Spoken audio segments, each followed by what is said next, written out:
It's a new schedule. Welcome in. And yeah, I'm trialing it out. We're going to see how we go. Um it looks dark in here, dark and moody and spooky, but it's actually just past midday here. And so I am hoping this is the like this is the this is the idea, okay? That I'm gonna have more energy.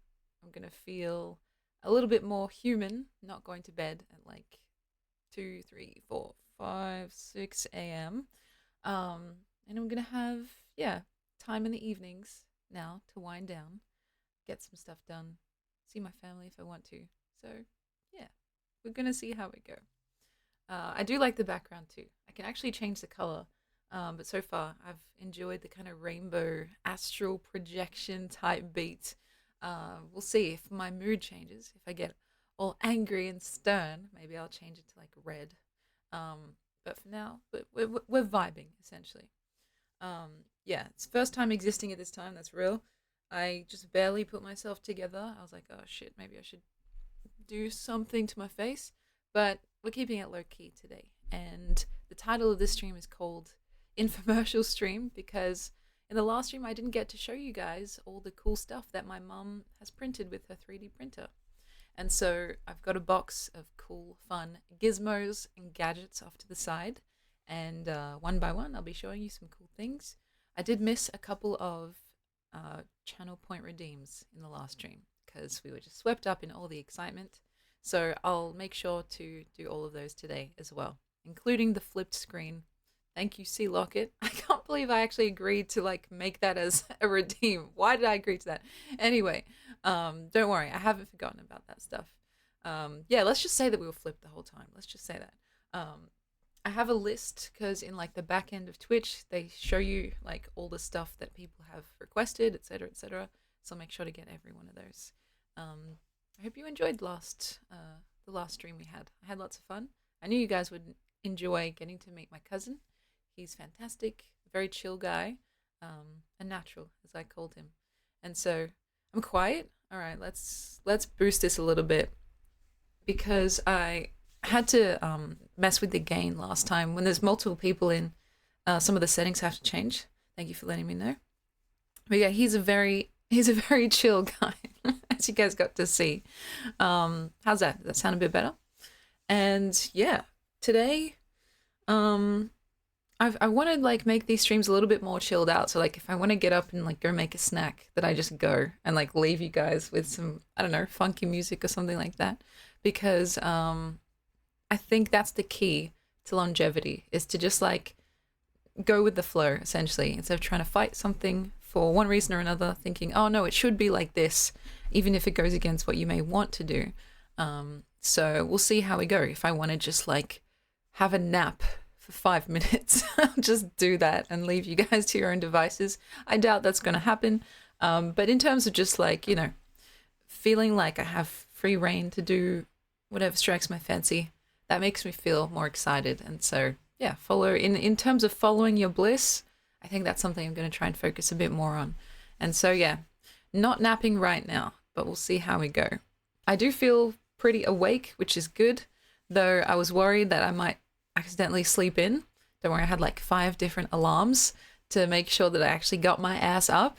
And I'm pretty sure as I start actually sleeping better, that I'll be waking up just by myself without even any need for an alarm, which is, I think, the goal. So yeah, following your bliss. I think that's kind of the vibe for this new experimental phase in this channel. Yeah, alarms. I have a love-hate relationship with alarms. They're very, you know, they get the job done. They're very useful, but they can be kind of disruptive and kind of scary. I always feel like I wake up with my heart racing whenever an alarm just starts blaring, and I'm like, oh shit. So yeah, I'm hoping to grow into a routine. That's a nice way to put it. And so anyway, how are you guys doing? Are you feeling good? Are you feeling like you vibe with this new schedule? Is it weird for you guys? It's a little bit weird for me. It's always weird when I have my evening free and I'm like, wait a minute, I feel like I should be streaming right now, but I already streamed today. And so, yeah. Yeah, I had a feeling that you guys, some of you might be like happy with the change, which is obviously what I would prefer. Because a lot of you guys were staying up really late to catch these streams, and as flattering as it is, of course, I don't want to put anyone out. A full-time streamer schedule, yeah, you know how it goes. We're still doing 4 hours, so we're going to keep that the same for now, unless I'm like, oh, let's keep the party going. But just in terms of changing one thing at a time, we're sticking with 4 hours, and so yeah, full-time, part-time casual streamer type beat. And yeah, it's different. That's right, for better or for worse. And so, like I was saying in a previous stream, if I end up hating it, or if we end up hating it, the cool thing is we can just go back or try something new as well. Literally, I'm not above trying out every single different time slot until we find one that we like. Literally moving it forward or back by an hour until we've circled every single possible combination and find one that we like, essentially. And so, yeah. Dispel, you did your second improv class. That's fantastic. How did it go? Was it scary? Was it fun? Improv is honestly terrifying to think about. Streaming is a form of improv, but there's lower stakes, I would imagine. So I'm sure you had a blast. How am I feeling in one word or less? How am I feeling in one word or less? I'm feeling like my hair is messy. So messy. When I wake up, my hair typically looks like this, which actually it's not too bad today, but I have my trusty comb here if it gets unbearable, and so messy. How about you guys? Was that ASMR or was that anti-ASMR?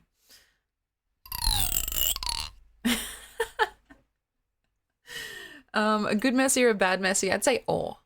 Definitely awe. Because like I don't like the feeling of not being able to put my brush through my hair, like it getting stuck. I'm like, no, I don't like that. So if you see me just doing this while we're talking, I promise I'm not purposefully trying to be rude. It's just like I can't concentrate otherwise. And so, yeah. I feel like this is a new kind of era in our streaming life, and I feel hopeful, which is a very nice feeling because I haven't really been that hopeful recently. Yeah, it's a tangled hair era for sure. I've been feeling weird recently, like my mental health has not been fantastic. For reasons, you know, partially justified, partially not so justified. And yeah, it's normal, I would say. Potentially, unfortunately, normal. And I figure in terms of just like, you know, showing you guys my day-to-day life to be more vulnerable in that way and make it clear that it's not always sunshine and rainbows as much as I would like it to be. Of course, I've had some like family stuff. I've had some health stuff. And that has all kind of contributed to the feeling, but it's not just that. Like, I think in general, I've also just been feeling a type of, I don't know, a nebulous malaise. How great is that phrase? Just like a vague sense of not feeling great and not knowing why and like not knowing how to fix it. But I've been coming out of that feeling recently, and it's nice because it feels like a breath of fresh air. Yeah, I guess loss definitely, which makes sense. But also like a vague sense of like discomfort with myself. Like, what am I doing with my life type beat. In terms of what I did at this time, usually, I'd usually be sleeping right now, especially if I'd gone to bed very, very late. So here we are. At least I'm actually awake. That's a plus, I think. But yeah, I don't know if you guys ever go through this type of thing as well, where it's like if you just start to feel kind of like sick of yourself, because that's kind of how I've been feeling for a while. Um, and that's not a nice feeling, you know? Because wherever you go, there you are, type beat. Um, and yeah, sometimes when loss occurs, it makes you take stock of all things in life. I think that's also true. Um, but I gotta say, like, as fun as streaming is, it's not for the faint of heart. And I'm not talking about like, you know, the trolls or the people that come in and like start shit. I'm talking about just from a purely self-contained point of view. It messes with your brain. And like if you're not super big and making millions of dollars, $100 million deal, cough cough XQC, it can be so volatile that it makes you question whether or not it's really the right thing to be doing or pursuing, you know what I mean? Yeah, life is a bit like tangled, messy hair. I think that's a good way to describe it. Um, it's like any profession in the arts or in humanities where job security is a little bit less guaranteed, and often with a kingmaker system like in Twitch, the little guy, for some reason, has to do a lot more work than the bigger guys to get noticed or to make a decent living. And so it can be a very big mindfuck, essentially. And all you can really do to like stay sane is have some wild blind faith in something, whether it's yourself or your friends, your lovely community. You just kind of have to like have a little touch of Delulu, right? To keep going. Phantom, welcome in. Yeah, it's good that it's Sunday for a lot of you guys. It's nice. It's Monday here, and so most people, you know, contributing members of society are at work, but we get to continue our little party. And so 6 p.m. Sunday. That's nice. That's a nice time. Dinner time. If you guys are eating, tell me what you're eating. I haven't eaten today because I'm not like, I don't know what to have. I get so indecisive. Like, do I want this or do I want this? Do I want a smoothie or do I want something else? And so usually I end up like debating with myself until it's like way later. So tell me, guys, if you're in the middle of dinner or about to have dinner, make me hungry. Yeah, Cody, you're absolutely right. The big guys weren't always big. It's sometimes a very grueling process.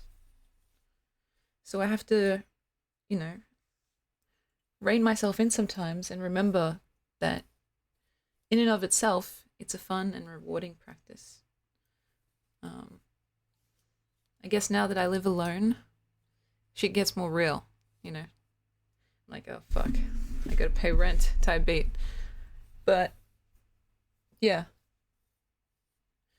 I definitely don't think I'm alone in that kind of anxiety. So I've not had breakfast yet, but I'm considering what to make. A smoothie sounds good. I got mango chunks in my freezer at all times because mango is like my favorite fruit. So the other day I chopped up some fresh pineapple and oh god, there's a whole story with that actually. Like, I didn't realize that you're not meant to store whole pineapples in the fridge because I thought, oh, all fruit, you know, just goes in the fridge. But apparently no, you're meant to keep pineapple out on the counter so it has time to like mature in flavor and like sweeten. And so when I tried the pineapple that I cut up, I was like, this tastes really bland and watery. And so I like Googled it and I was like, oh, it doesn't, it's not meant to be stored in the actual fridge. I was like, fuck, what am I going to do now with this pineapple that's basically ruined? And so I Googled like recipes that you can use with pineapple chunks. And I came across this really simple one, which is like just caramelized pineapple chunks. And so what you do is you make this like kind of sauce in a saucepan, go figure, with like some brown sugar and butter. That's all. And it makes this like really rich, sweet, syrupy, thick, like kind of paste / sauce. You add in the chunks, you let them caramelize and go brown, and then voila, it's done. And so I was glad to have saved it because I was like, damn, this pineapple I was so looking forward to, and now it just tastes like water, essentially. Um, and so I made that, and I was like, oh, that just hit the spot. So if you guys ever come across a full pineapple and you're like, oh, where should I store this? Store it on the counter, guys. Don't put it in the fridge like I did. And now I have some new ones, new pineapple like full on things that I'm keeping on the counter, and I'm wondering when to actually chop them open. But the thing is, I'm pretty sure I like burnt my tongue the last time I had some, whether it was from the actual heat on the stove or the actual acid in the pineapple itself. My tongue hurts now, so like I'm trying to be careful and not have anything too spicy or acidic because it'll just make it even more irritated.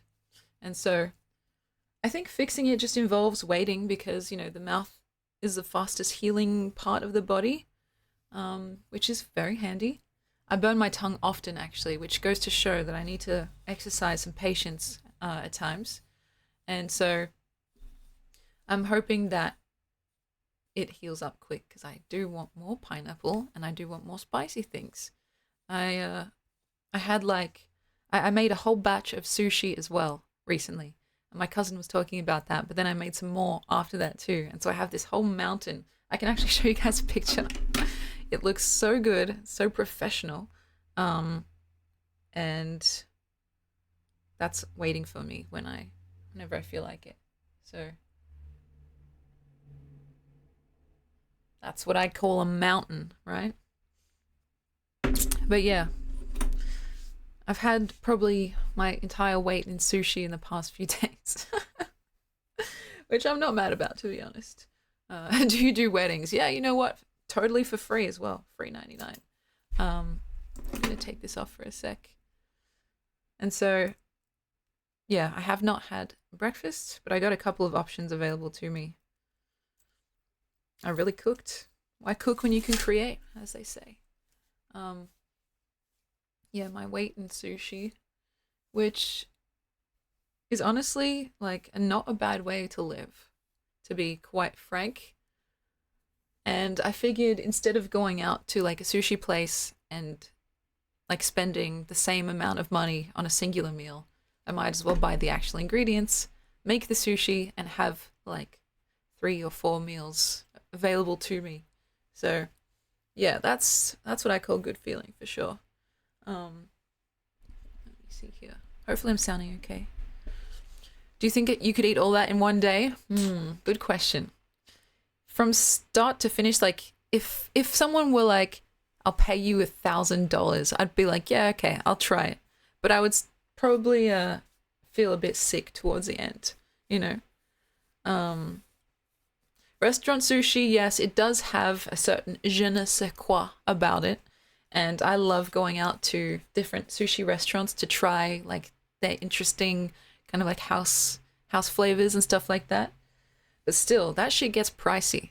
And I was talking with a friend actually, that's kind of fitting, about like, oh, what would you do if money was no object? Like, what would you spend your time doing? Where would you go? And he was like, honestly, I think I'd spend the majority of my money just going to restaurants and like not cooking at home or like buying food, like buying ingredients, but going out and buying food at restaurants and just trying all the different cuisines. And I was like, honestly, yeah, that makes sense. And it's funny because he actually enjoys cooking too. So it's more about like trying to experience what you can't make your own self, and also like eliminating waste because, the restaurants are already designed to make food. You don't have to buy singular ingredients that you're only going to use for one recipe and then never again. So it is very decadent, I agree. But I was like, damn, that is very relatable because I wish that there's a sushi place near my house that is so freaking good. I have to stop myself from going there like every second day. They do the best sushi, and it's like the first time I went there, I was like, I had tears in my eyes for how good the food was. And so instead of going there and, spending all of my money, I decided, okay, let's just make some definitely second rate, but still pretty good sushi at home. How can I recreate that moment? Kind of like, I was like, wait, imagine these are my chopsticks, right?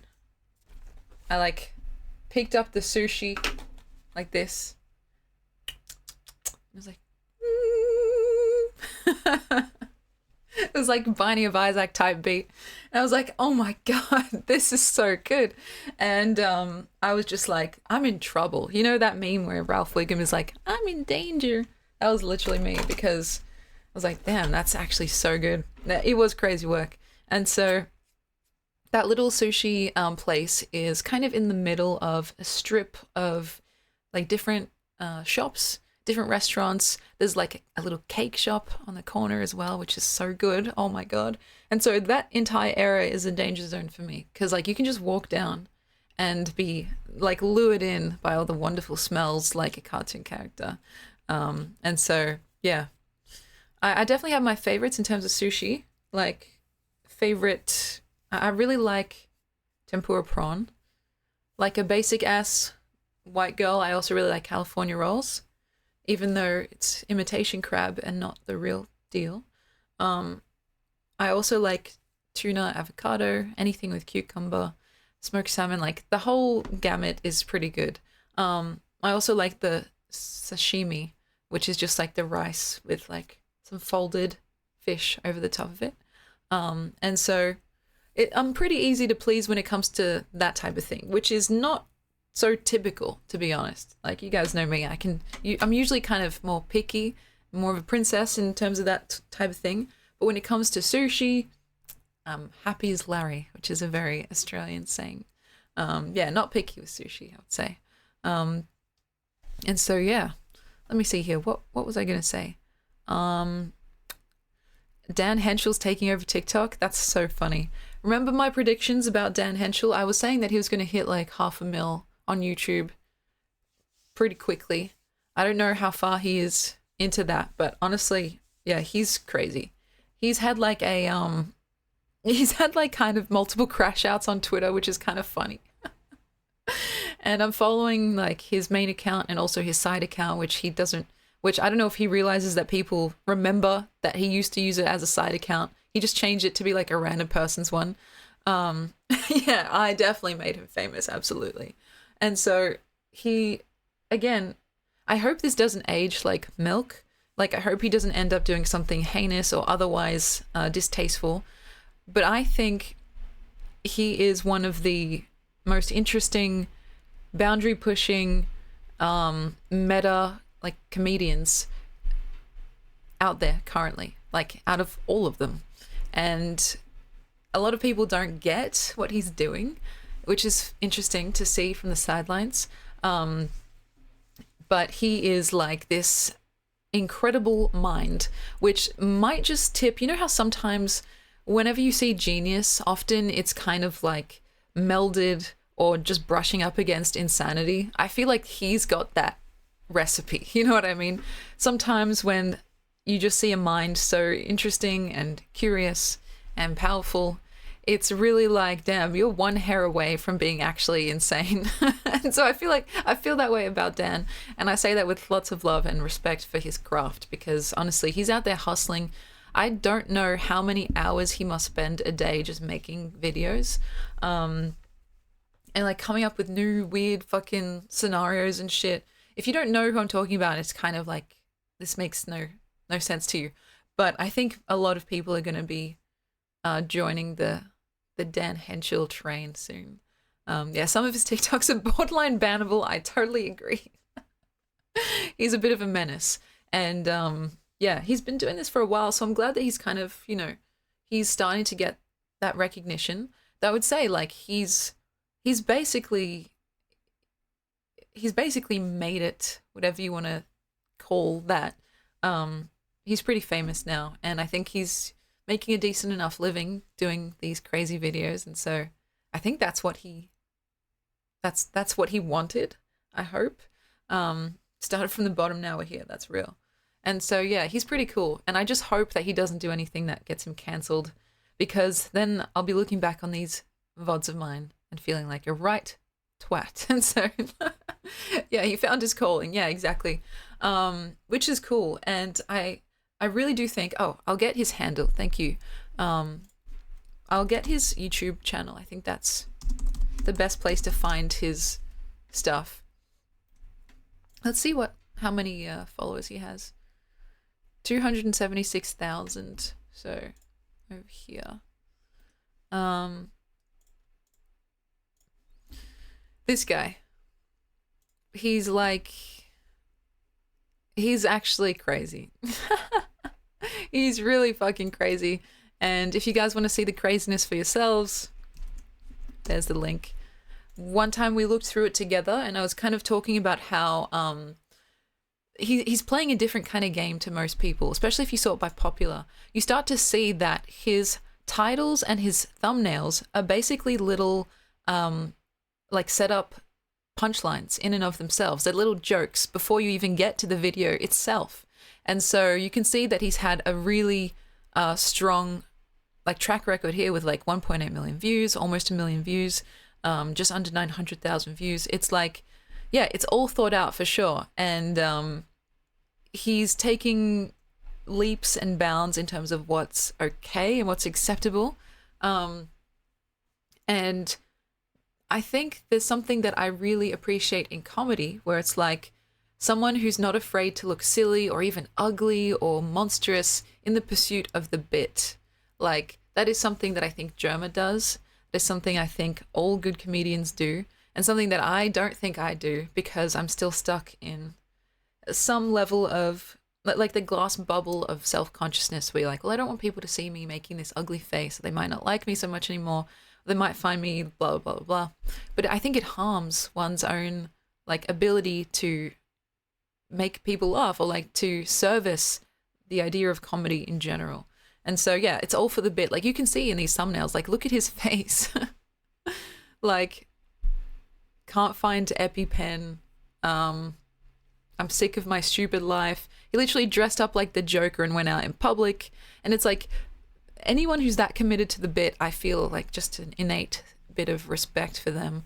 Can I recreate one? Oh gosh. I can try. All right. This one, I'm sick of my stupid life. I can zoom in like this. Wait.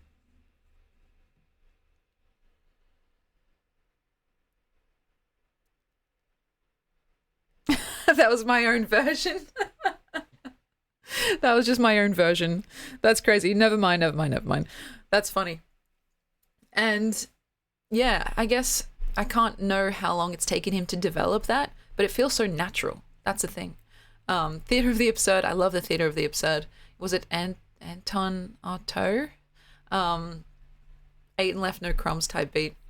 But yeah, I don't know. I just feel like a lot of the things he talks about are quite like detestable. They're very confronting. They're like wrong, essentially. And yet he commits so hard that you just believe him, you know? There's videos where he's like pretending to be an actual stalker and like going around town and just like somehow creating a character that's simultaneously totally heinous, but also slightly sympathetic. And I think that's kind of, that's applaudable. That's like commendable. And so, yeah, the psychologist one. I have to admit, I haven't really been watching his stuff recently. And I don't know why. I just haven't really been watching YouTube in general. I've been trying to cut back because I know like I've been too involved, been way too involved in like the doom scrolling. And so I've been trying to pare back and instead refocus my efforts into like reading and writing actually and stuff like that. And so it's not personal, essentially, Dan. If you're watching this, it's not personal. Please don't come and stalk me or do, no. It's like, it's just the kind of thing where I feel like if I don't stop myself, I could spend an entire day just mindlessly on YouTube without having learned a single thing by the end of it. And so, yeah, I think he's watching right now. Dan, if you're watching, well done. I very much like, I fuck with you essentially.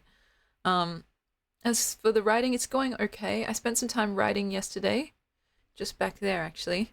And it's interesting because I have been reading more recently, and I've noticed that the more I read, the more I get that natural feeling of wanting to write, because I don't know, maybe it just like gets the creative juices flowing or something.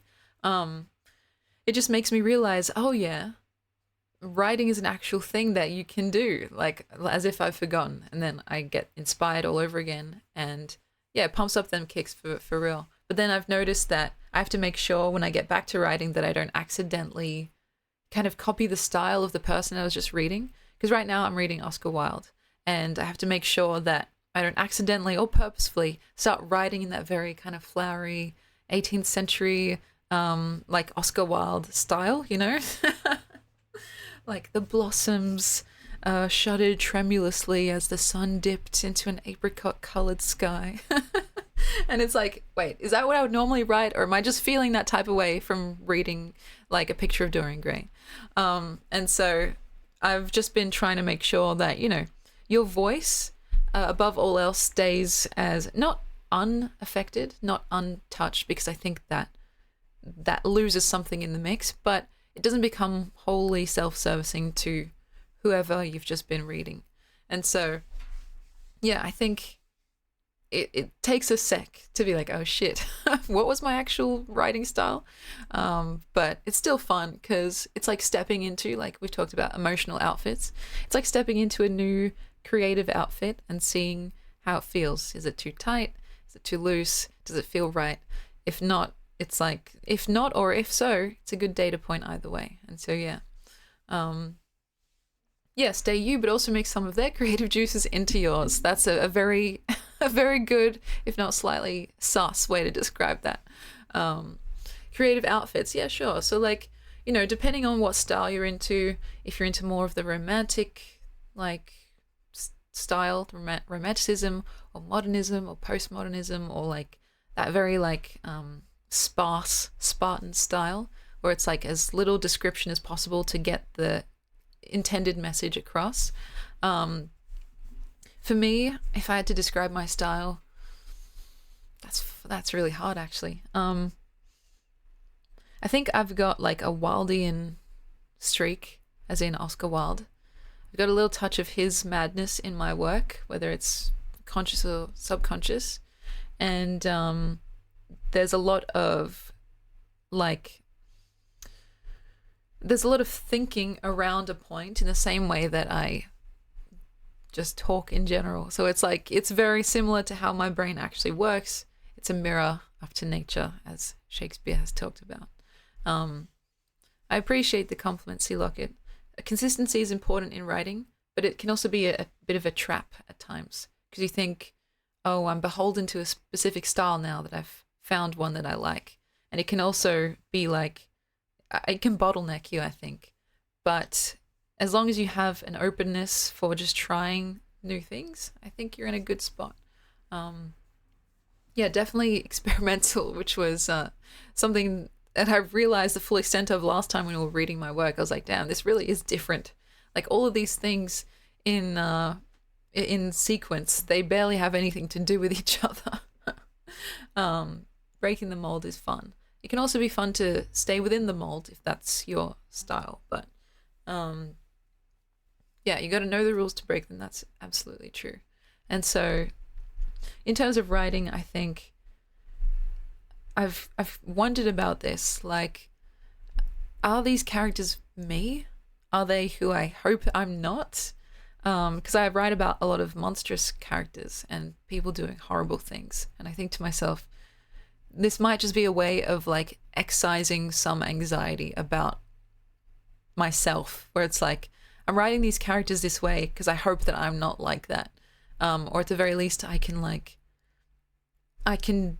do an experiment with these horrible acts without actually harming anyone real. And so, yeah, I do think every character does have echoes of the writer, just by nature of how they've been created. And for me, I'm scared. I'm like, oh shit, you know, is this me? Like thinking about some of these characters who are like, they're selfish, they're mean, they're irritable, they're cheaters, or like they steal, they're unkind to their the people closest to them, and I'm just like, fuck. I don't know what that says about me. Because sometimes I feel like, is that the true me? Because I try very purposefully not to be like that. But then I wonder, is that just a front or a fake? You know what I mean? And so, yeah, as long as you're not writing based off of personal experience, that's funny. Yeah, it's like, I have not personally experienced a curse that makes me vomit up a live koi fish, but you never know. It could be possible. Yeah, because I do think a lot about, like, what does it mean to have a particular nature? Like, to be seen as a good person or a not so good person, to be seen as kind or unkind. Is like, I like to live my life in ways that are kind, but is that just a selfish thing? You know, it's very easy to get yourself all tied into knots, because, yeah, if you're just doing something because you benefit out of it, even if it's a good thing, which is like a win-win, it can still be kind of like, feels like a bit of a fraud, you know? Do you think since the real you's already exposed, that affects the way you write? Like, what you write? Yes, I would say so. Like, I don't write specific things because I know that you guys will know that it's me. Like, I can't write a full-on fucking smutty Germa fanfic because you guys would be like, what the fuck? Michael Fordette Tings. Yeah, I could have like a pen name or whatever. But maybe I'm too egotistical for that. Because like I have to have in mind that, you know, you guys might read this, or my mom, like my family might read it, and so I have to be careful with what I write and either keep it PG or have it be cleverly coded, as in styled in such a way that you don't realize what it's actually talking about on the surface, unless you kind of have that detective eye and you can kind of pierce the veil a little bit. And so, yeah, I do think it limits me in some ways, because I think, quite funnily, my best work is the work that I probably couldn't ever show someone. Like the smutty stuff, or like, I don't know, the stuff that's a bit more embarrassing or raw, which prohibits me at times from sharing it with people, like diary entries and stuff like that. Yeah, the things for your eyes only. That's exactly right. I do think, because of its rawness, that it is some of my best work, but it's the kind of thing that no one will ever get to see, at least not while I'm alive.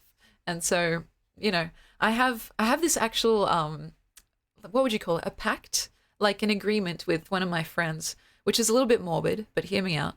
I was like, hey, if I ever die, because it's like an if, not a when I die, you have my full permission to publish everything I've ever written. It doesn't matter how fucked up it is. It doesn't matter how bad it is. It doesn't matter how revealing it is.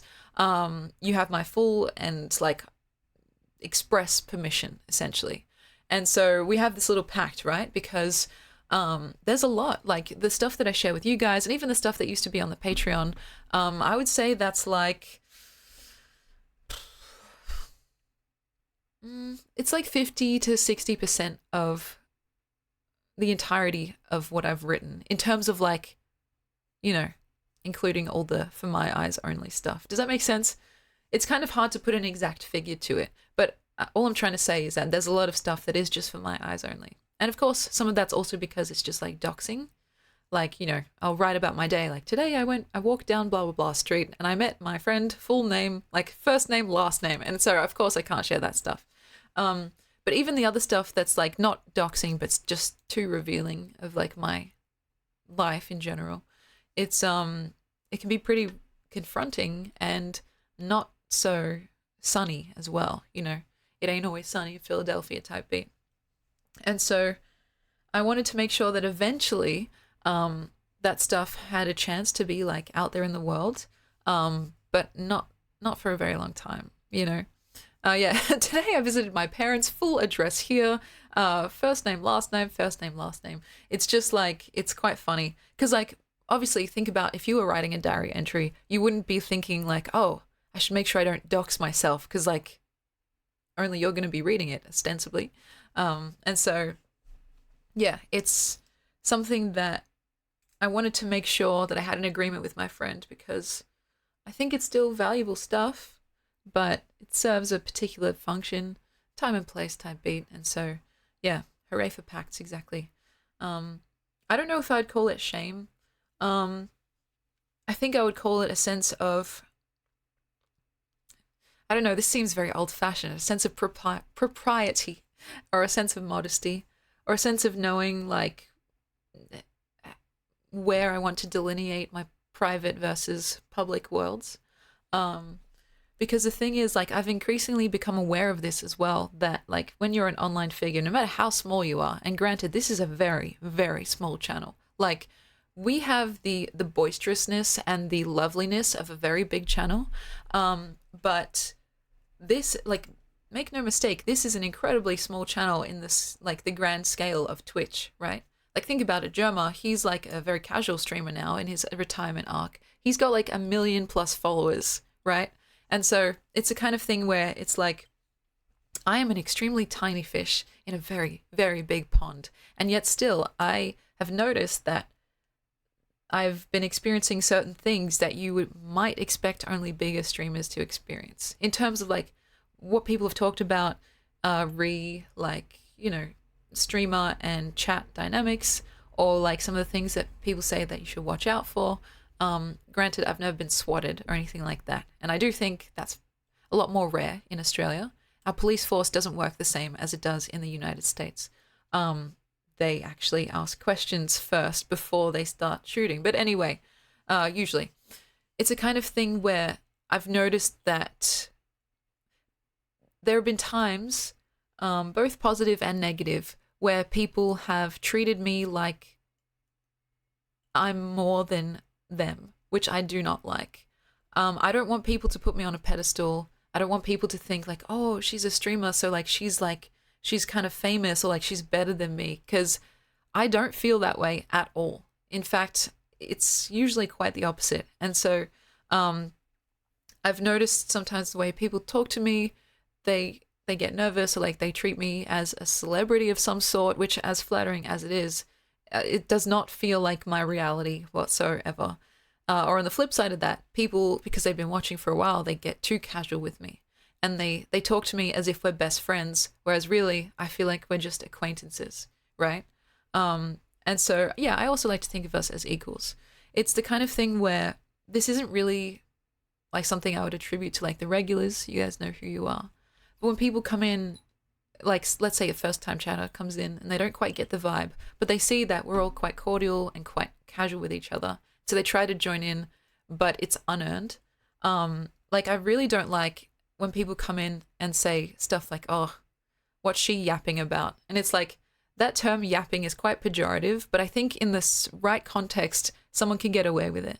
Like, I feel like it's something you have to earn, like to razz someone. You know, when you're with friends, you can kind of razz them or like tease them a little bit, and it's earned, right? Because it's the kind of thing where you have that mutual trust and like that mutual friendship to justify a little bit of poking and prodding and teasing. But if someone comes in and they potentially think they're being funny and casual, but they don't realize that it's someone that you've never met before. And so it's like, I don't know if you're like cool or not. Like, I don't know what your intentions are. If you're trying to genuinely be casual, or if you're trying to actually be rude. Yeah, so I try and say, like, imagine saying that to someone IRL, like a stranger. Like, how do you think they would respond? And so it's crazy to even have to say this as someone with an incredibly small channel. But, you know, it's just kind of one of those things. And I also get very nice, like, compliments, like here from Beast Mode. You guys often say very lovely things, and that is something that I could never begrudge, because like how self-conceited would that be, right? But I want to make sure that you guys know, like, I'm just a person. Like, I'm literally just a person who puts their pants on one leg at a time. And yeah, it's like, I can't imagine how people that do have big channels feel. Because even at this very small level, I've had brushes with like stalkers and stuff like that, or people that feel like entitled to your time. They get mad if you don't respond to their messages. And it's like, bro, like, you have misinterpreted the relationship that we have. But of course, it's hard to say that without sounding like a total prick, you know? Um, and yes, I'm okay. It's like, it's nothing too scary and too crazy. And so it's like, it's a kind of thing where, you know, you have to find a way to deal with that stuff gracefully too, because otherwise you seem very ungrateful. And there's nothing that people hate more than someone who's ungrateful. Just saying. Like, that's why a lot of live stream fails involve someone being like coming across as very spoiled and bratty and being like, $5? You don't have $5? And like people like, oh, look at this, like, you know, insert insult here. Because it's like, you know, it really is a privileged position to be in the first place. And so I think a little extra graciousness is a very small price to pay for getting to do something as wonderful and transformative and quite, you know, quite rare, like streaming. So, and so yeah, Bad Bunny. That's always the example that I come back to. Poor Bad Bunny. I think she has a different username now. I mean, I have less sympathy for people that are genuinely like that kind of, you know, spoiled, I suppose. But at the same time, I think sometimes a lot of live stream fails are people that just accidentally put their foot in their mouth, like said something that they regret, like almost immediately after saying it, or like, you know, they just have a crash out. And it's like most people in their lives will have one or two crash outs. But the thing about being an online figure is that your crash outs are very publicly kind of recorded and shared around for everyone to point and laugh at. And so, I don't know. I have sympathy for both sides, essentially, which, you know, if that makes me a fence sitter, what can you do? I just feel like, yeah, imagine if every moment of your life was broadcast. I'm sure there would be something that you did that would be embarrassing, or like that would be kind of, you know, that would be a little bit sus and people would be like, what the fuck? Anyway. And so, yeah, it's just interesting to me because I don't feel like, I don't know. I don't feel like the size of this channel sometimes has warranted some of the treatment, which I guess is for better or for worse. I've always felt that this channel in particular was quite unique in the sense that, like, we have, like I said earlier, a lot of hallmarks of a big channel. Certainly in terms of performance and analytics, which is kind of more dry, and, you know, I won't bore you guys too much with the details. In terms of analytics, we have a very interesting profile. Like, the chat is extremely active for the amount of people here. The donations, see Locket, cough cough, have always been very generous and plentiful. And in general, it just has a lot of the hallmarks of a larger channel.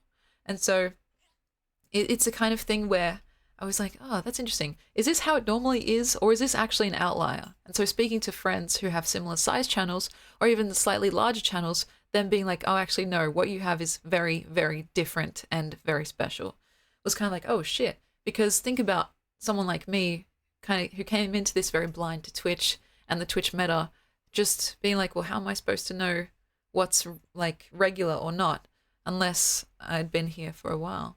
And so, yeah. And yeah, I even asked my cousin about it last stream. He's been, like, he's a veteran, essentially. He's been around for a while in the Twitch world. And I think he was even surprised by the, just, yeah, by the vibes in general. And after we finished the stream last time, we were talking about how, you know, we rated out with like 20 people, which is still, it's a modest amount of people, but it's non-negligible, right? And I was thinking to myself, huh, our chat was so active. Like, if you'd had another channel with 20 people there, you'd maybe get one or two people chatting, which is like, you know, something to be proud of. And he was talking to me about that as well, being like, damn, you've got something really special here. So, yeah, just interesting. C. Lockett donated $50. Love you guys. Yay. Thank you very kindly, C. Lockett. We really do have to freeze your card. I'm not kidding. Like, pronto. Someone take it away from this man. Thank you very, very much. And see, that's exactly what I mean. Like, that type of thing doesn't, like, it's unheard of. Like, it does not happen in channels of similar sizes, right? Even some of the bigger channels. And it's not lost on me the incredible community that we have here, which is why I want to do right by you guys, you know? But yeah, it's a double-edged sword, you know? I've had, like I said, brushes with stalkers. I've had brushes with people that for some reason just decide that they want to say some weird sus shit to you because they're bored or something like that. And it's like, okay, what there's no training manual, there's no instruction booklet, so you just have to learn in your own way how to become resilient against that, and to not crash out, because I think that's why I think in the past I took those extended breaks from streaming. It wasn't because I physically couldn't stream, though certainly at times it felt that way. It was because mentally I didn't feel like I could stream. I felt like if someone were to come in, and even if they were just being playful and said like some little jab or whatever, that I would just have a big fucking meltdown or like a crash out on stream, because I didn't have those like mental, like the mental fortitude to deal with something with as much gracefulness as I think it would require. In terms of like stacking up over time, it's more like, you know, when like for some reason you're in a bad mood and it seems like everything in life is conspiring to piss you off even more. I kind of feel like if you're in that zone, streaming is the last thing that you should do, because there's a million different ways to take a comment that someone leaves, even if it's purely with good intentions. Like someone could be like, oh, your hair looks nice today or something. And like, you know, if you're in that bad mood, it could make you think like, oh, are you saying that my hair looks bad every other day? You know what I mean? It's very silly stuff like that, which in the moment maybe feels justified or like satisfying in getting to like let go of some of that steam. But with streaming being permanent, you know, these VODs ostensibly get re-uploaded to YouTube, etc., and people have the memory of what you said and did. Like that shit sticks around. And so you don't want to be ever in the situation where that could be a thing that happens, you know? Like, I wanted to make sure to avoid any public crash outs at all costs. Private crash outs are fine. I'm very, like, I'm not above embarrassing myself in front of people IRL. I do it all the time. But in terms of, like, stuff that gets recorded and reposted, or, like, you know, stuff that people remember and talk about, I was like, okay, how do I make sure that I don't embarrass myself permanently and tremendously? And that was part of the extended hiatus as well, because I just didn't feel like I could offer the amount of gracefulness that I would prefer, you know? I'll never post a reasons to hate Emmy Cherry video. Honestly, that could go kind of hard, I'm not gonna lie. But I hope what I'm saying makes sense, you know what I mean? Riku, welcome in. Air Knight, welcome in. Floor, welcome in. Let me just do my welcomes now that I have a chance. Sea Locket, of course, Cody, Quacks, Punch Drinker, and anyone else I may have missed. Mr. Master, how you guys doing? Because it's like, you know, it's a kind of thing where they say that whatever's on the internet lasts forever. I think I'm so about that phrase, because we've learned increasingly that things do actually disappear after a while if you're not like careful about archiving. Maybe it takes 10 or 15 years, but still, you know, the internet is a place like any other that can degrade and have things slip through the cracks. But in general, when you're doing something like this, yeah, stuff can kind of stick around and stick to your reputation, like the Bad Bunny thing they were talking about before. Unfortunately for her, like, now people know her from that meme, and that meme is not going away anytime soon. Like, anytime someone thinks of, like, the epitome of Twitch, like, spoiledness, they think, $5? You don't have $5? And, like, that is just, like, part of her legacy now. And that makes me feel terrified, you know, because, you know, we're humans, and humans are messy and selfish and irritable sometimes, and say things that maybe we don't even really mean. I'm not above that. And so that on a shirt would be crazy. Don't tempt me, seriously. And yeah, see, look, I know, of course, that like if I ever wanted something to not be saved, Like, I don't see any issues with getting that done.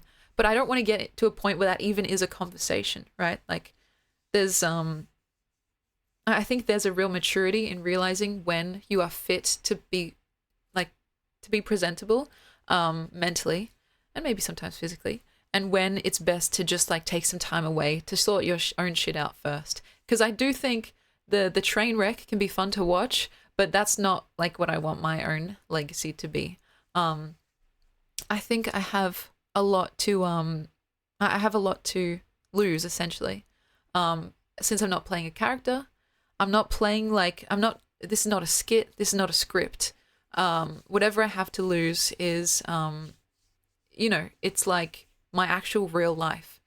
I have real friends, real family, real money at stake, essentially, and I don't want to like have that be jeopardized by, a flash of temper or anything like that. I would consider playing a character one day. I think that it's fun to me in theory because it's like getting to step outside yourself and the various anxieties that come with just being yourself. But I've not been able to really commit to the idea. I haven't really thought of a good enough character or a good enough reason to do it. So maybe one day. It's not out of the question.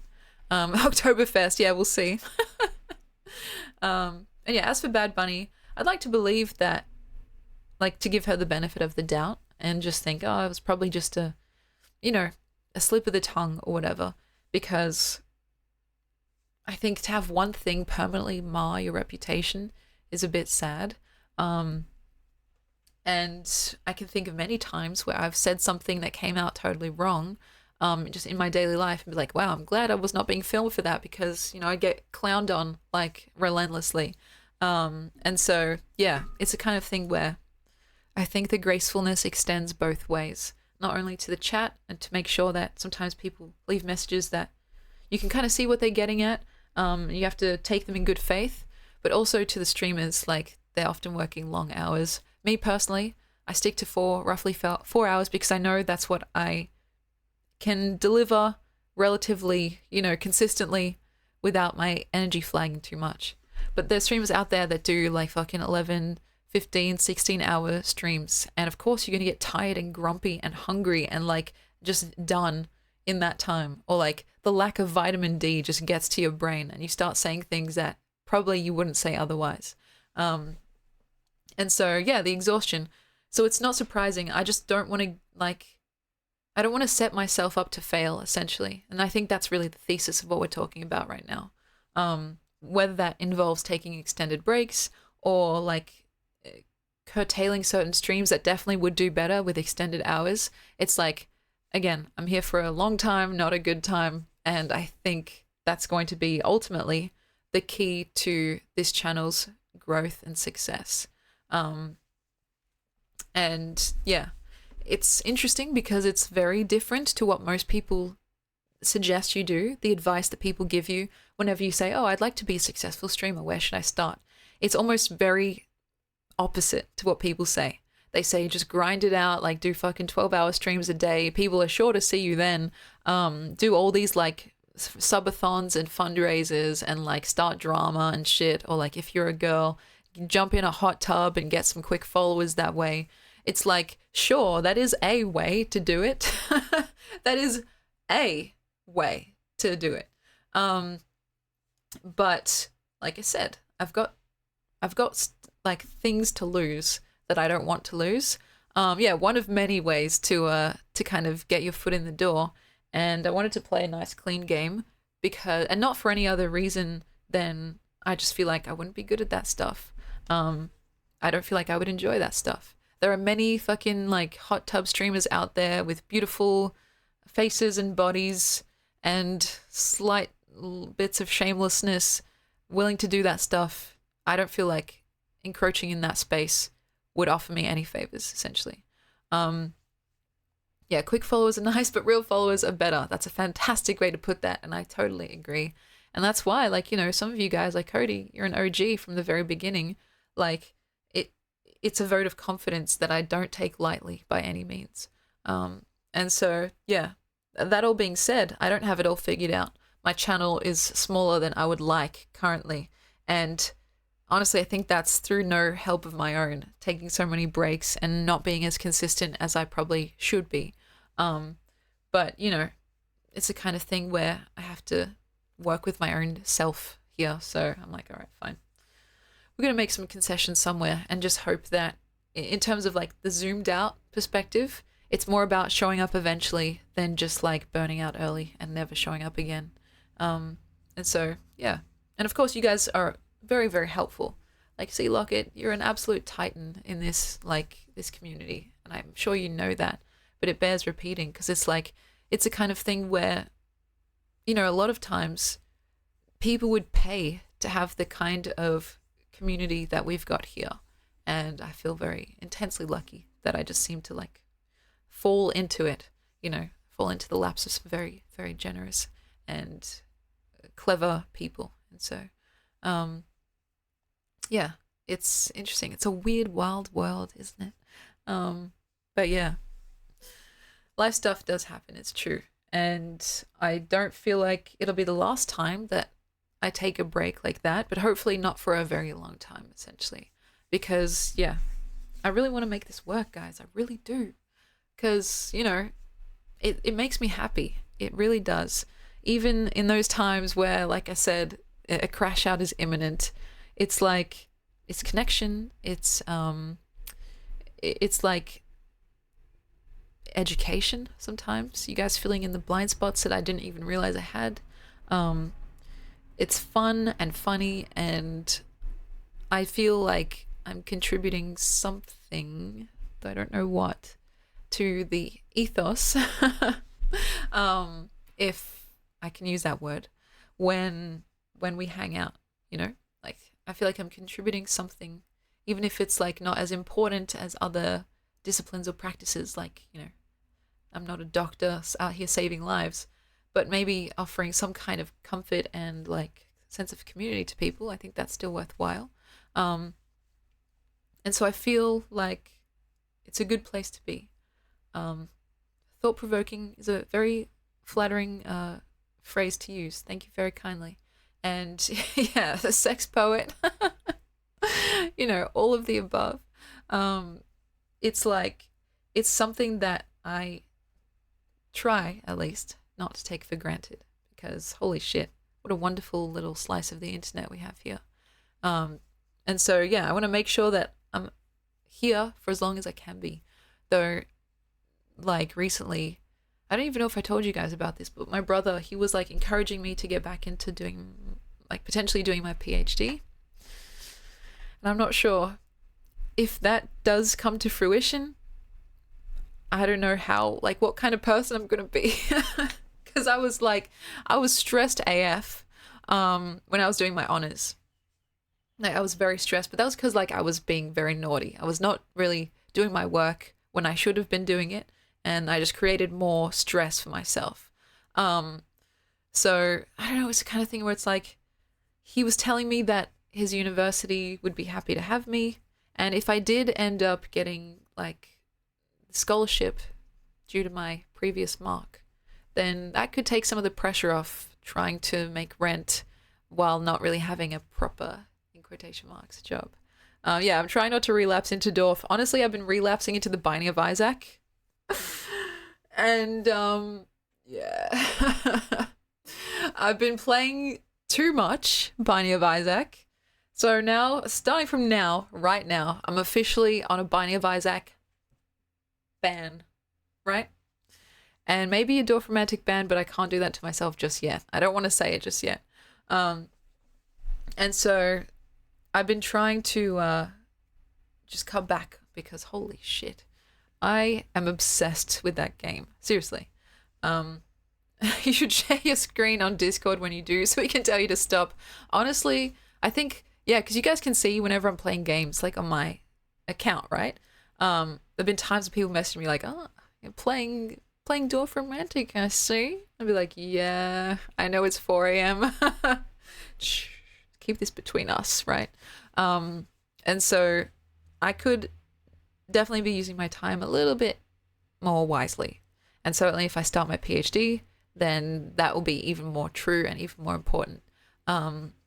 Yeah, Balatro or Balatro or however you pronounce it was another one of my previous addictions, because I don't know why, but it just is like the perfectly designed game to capture my attention, like number go up type beat.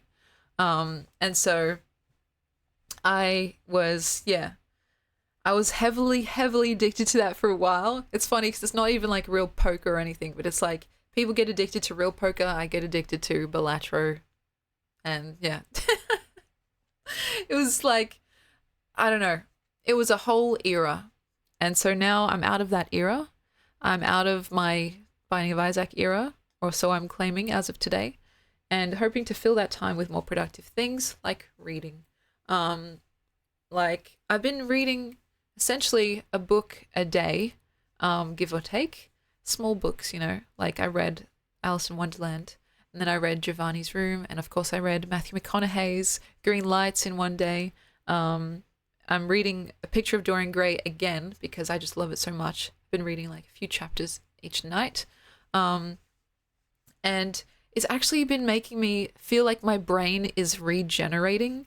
Because sometimes when I'm like on like YouTube or whatever, like YouTube Shorts, I just feel like my brain is actually degenerating because it's not being used.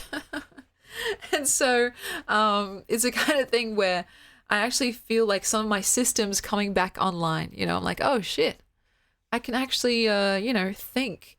And that's been nice because, yeah, the atrophy is real, right? Like it's so fucking scary. And so I don't even know about mental growth, but at the very least mental like rebooting has been happening recently, and feeling like inspired to write as well. Because like if these incredible like artists can make such wonderful sentences with their words, then maybe I can take a crack at it too. And so I did say that I wanted to read to you guys some like section from Dorian Gray because it really is like, it's so well written. It's like beautiful music. But yeah, it's like the relief where it's like, oh, okay, maybe it's not all Jova. Yeah, the brain fog visibly is real. Like seriously, it's very it's scary. It feels like, oh, is this just my life now, or like can I fix this? And so I want to say to you guys that it's not all Jova. If you feel like, something is worth changing in your schedule, like I have felt, starting with reading, even a very easy read, can be very helpful and very affirming. Like I read, it was Green Lights. The first thing that kicked off this reading bonanza was, Matthew McConaughey's book, and it's a very easy read. It's very conversational. It's almost like he's talking to you. It's not hard prose by any definition, but that's still enough because you have to put like effort into focusing on the words and like making sure that your brain doesn't wander off to like random places, or like that you don't feel the urge to just like pick up your phone and start watching some random bullshit. And so that is like training in and of itself.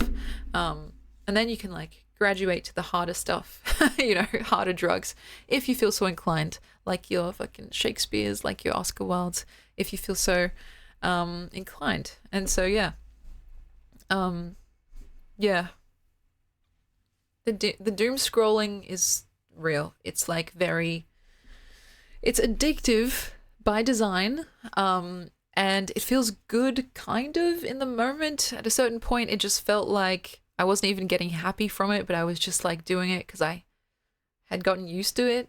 And certainly every now and then there's a video that just like flops onto your For You page or whatever that's really good and justifies the 10 hours that you just spent like mindlessly scrolling like this. And so yeah, it feels like, for me at least, I hit a breaking point where I was like, I feel so bad about myself. Like literally, I've done nothing today. I've barely even gotten out of bed. Like, is this the life that I want to lead? And we had this kind of pretty emotional discussion on stream a while back where I was like, okay, at the end of my life, if someone held a mirror up to my life, would I be disappointed or would I be proud? And I couldn't answer. Like I was actually in tears during that stream because I fundamentally knew what the answer was. And so I was like, okay, fuck, what do I do? And again, like, there's no one that's coming to save you except yourself. And I had to realize, like, okay, there's no teacher looming over my desk anymore, like in school. I live alone now, so there's no parents making sure that I go to bed on time. Like, the only person that's going to be able to discipline me is myself. And that's really tricky because, like, I don't fucking respect my own authority. You know? Like, I don't respect my own authority to be like, oh, Emmy, if you clean the kitchen, you can eat a cookie from the pantry. And it's like, well, I can just eat a cookie now before I do that. And so it's like, oh, fuck, you know? And so having that dialogue with yourself can be really tricky when you know exactly how to weasel your way out of any type of hard thing in general, like any type of imposition or like chore or responsibility. And so I've just been like slowly but surely trying to find ways of doing things that I can't weasel out of, or like making my workflow so effortless that I don't even realize that I'm doing work, you know? Like removing hurdles essentially, because every time I came up to a hurdle, it would just pull me out of whatever I was doing, and the energy that it took to get back in seemed less justifiable than the energy to just like laze about essentially. And so I don't know if that is helpful to any of you guys, but that's just been my experience so far. And trust me, I'm still not 100% fantastic at it, because I feel like, you know, I'm still making these tiny baby steps to betterness. But yeah, you know, the good thing I suppose about hitting rock bottom is that there's nowhere else to go but up. And so, yeah, I've just been like, oh, that reminds me, I wanted to talk about this as well. Because sometimes I get this thought, and I want to get your guys' opinion about this. Sometimes when I'm in a kind of less than ideal mental place, and I've been doom scrolling and not doing any of my work or, you know, any of my responsibilities that I probably should be doing, this thought flashes in my brain, and it's like, what if I just leaned in to becoming the worst version of myself? What would that look like, right? And it's funny because here we often talk about the best version of ourselves, what that would look like, right? The version of ourselves that hopefully inspire good feeling, not only in ourselves, but in others. And that is kind of like a main topic of discussion that I'm very interested in. And so the inverse of that, what if I just leaned into all the bad, in quotation marks, parts of myself that I recognize are there and just took them to their logical, like, extremes or conclusions? What would that look like? For me, it's kind of like, okay, a potential like selfishness or isolation, or like staying up late and eating very unhealthily, you know, barely going outside and seeing the sun. What would that do essentially? And there's a part of me that feels like I'm always holding on very tightly to something to make sure that that doesn't happen, like it's imminent at any point, right? And so I don't know what that says about me, but yes, it's very much like the shadow self. Thank you. That's a great way to describe it. Because like this thought is not like a once-off thought that I've had. It reoccurs to me like every now and then, especially when I'm doing less than great, right? And so I'm like, okay, first of all, what would the worst version of myself look like? And second of all, what would happen if I just became that? Like if I fell into it and kind of let go of whatever it is I feel like I'm holding on to prevent that from happening. And so in like a series of like very like brutally honest self-evaluations of my own, I would imagine the worst version of myself to be selfish, spoiled, irritable, unhealthy, prone to crashing out, seeing people like in a not very charitable light, uncreative, like uninspired, derivative, and with like a low threshold for like empathy or caring, right? Like those are just off the top of my head, right? I'm trying to think like if I just like fully became like a fucking horrible person, like what would that look like? And so it's weird to think that I always feel like I'm just a step away from that, which obviously I'd like to believe can't be true, right? Like we're not one step at all times away from ruin. So why does it feel like that? And why does it feel like I'm so tightly holding on to a part of myself to make that not happen? That's why I think there's sometimes this idea that I'm just faking my entire personality, which I hope isn't true. But why does that thought just flash across my mind? Like, oh, you're not actually like this. You just think you're like this, or you're just trying to be like this to gain something from it. And so it's like, what the fuck? It's like this devil on my shoulder that's like saying all this horrible shit and just like kind of luring me into this thing like, oh, just fully become a horrible person. Like just become the $5 like version of yourself. And you know, it's like, it's very annoying essentially. And yeah, because it is there so often, I think to myself at least, well, how true is it? You know, like, am I actually just faking my entire personality? You know, surely with a track record of like 25 years, that must lend to some credibility, but still, maybe that's just a very long, like it's a very long con, you know what I mean? Maybe it's just an extremely long con, which will all be revealed at the end of my life or something like that. And now, in saying all of this, I am very staunchly like a partial utilitarian, right? So I do believe in a lot of the times it's more about the end outcome rather than what happened to get there. Now it's not always a foolproof plan, but it's like, okay, let's say you were faking being nice, but your whole life you were just nice to people. Is that really so evil? But I don't have the answer to that because sometimes it just feels wrong. It's like, okay, am I saying this nice thing because I genuinely believe it, or do I just know that that's a nice thing to say? And so it's more about like the intention or whatever than the actual outcome. And that's fucking annoying. It's like, bruh, I don't need to have my mental space taken up by this inane whatever the fuck it is, you know? And so, yeah, imposter syndrome is something that I think, you know, gets talked about a lot. But then I think to myself, what am I even impostering? You know what I mean? I'm just like, I'm trying to be myself and finding that I'm an imposter in myself, you know, Among Us type beat. The key is to realize that you're an excellent imposter and that nobody has identified a master of subterfuge. Yeah, it's like, it's the kind of thing where it's like, I don't know if other people can relate to that feeling, but it's so demoralizing because it's like, well, who actually am I? If you pride yourself on the type of person that you are, and yet you can't even verify for yourself if it's actually true, it's like, it's just a total endless annoying ass mindfuck. And yeah, like, how am I not myself? That's such a good way to sum it up. It's like, it's frustrating, you know? And it seems to me a little bit annoying because a lot of people who are potentially less than stellar, you know, model citizens don't really ever think about that. Like, they don't care. They just are themselves. And it's like, well, is that a vote of confidence that caring actually does mean you're slightly not the terrible, horrible person that you think you may be?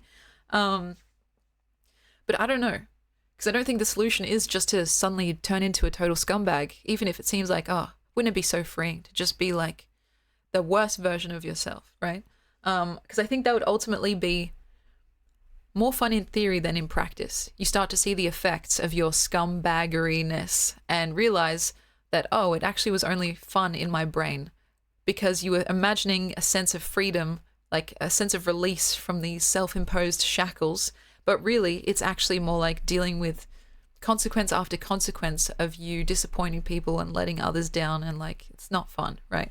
But it's just like, it's so weird to think that, why is that idea so compelling and so seductive?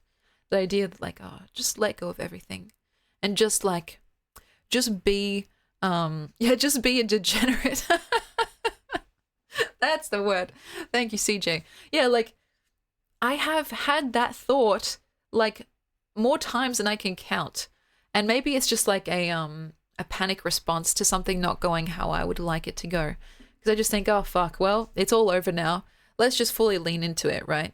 And again, I think it's more fun in theory than in practice. Because like, if I were to embody that version of myself, I think if we're talking about like the 7 deadly sins, it would probably just be total sloth, Honestly, it would be all of them, but mostly sloth in terms of like laying about all day and doing nothing, doom scrolling, etc. And maybe a lot of envy as well. And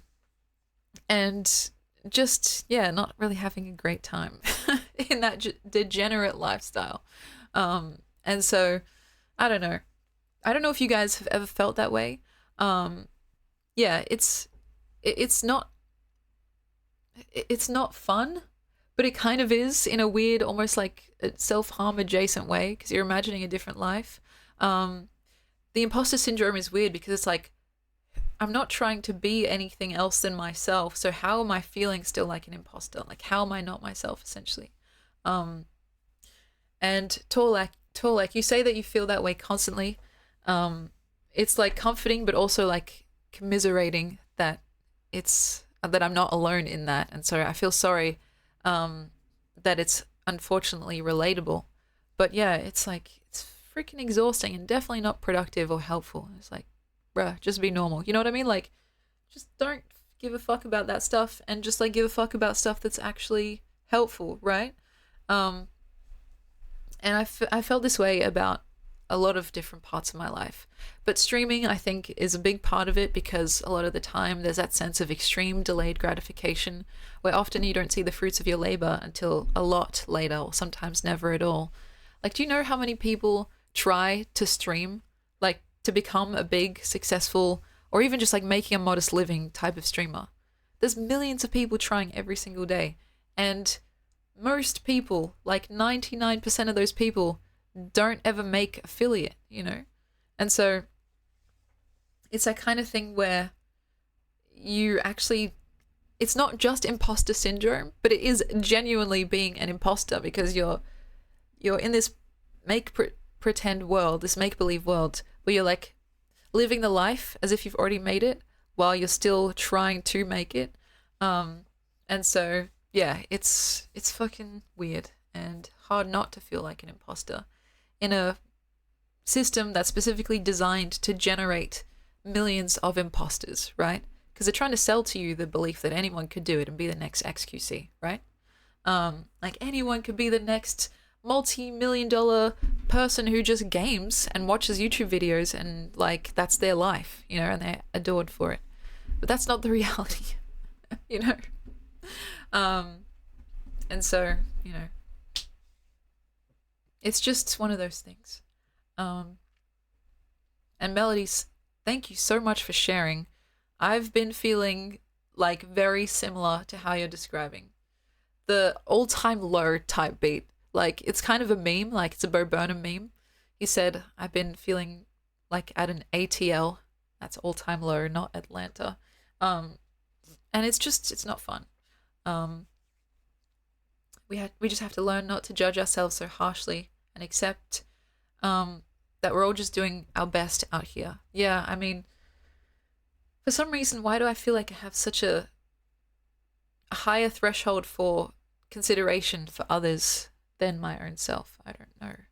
I really don't know. And it's like probably something that should be explored in therapy, like I've joked about before. But still, it's like, fuck, man. It's weird because streaming, especially, is all about yourself, right? Yeah, I was nerfed. Streaming is all about yourself, right? Look at me and listen to me and give me gifts and donate to me and like tell me nice, like pretty things about myself. And yet that is so at odds with someone like me who very consistently like doesn't like myself, you know? Like I very consistently am sick of myself and would rather be at times almost anyone else, you know? Which is crazy, right?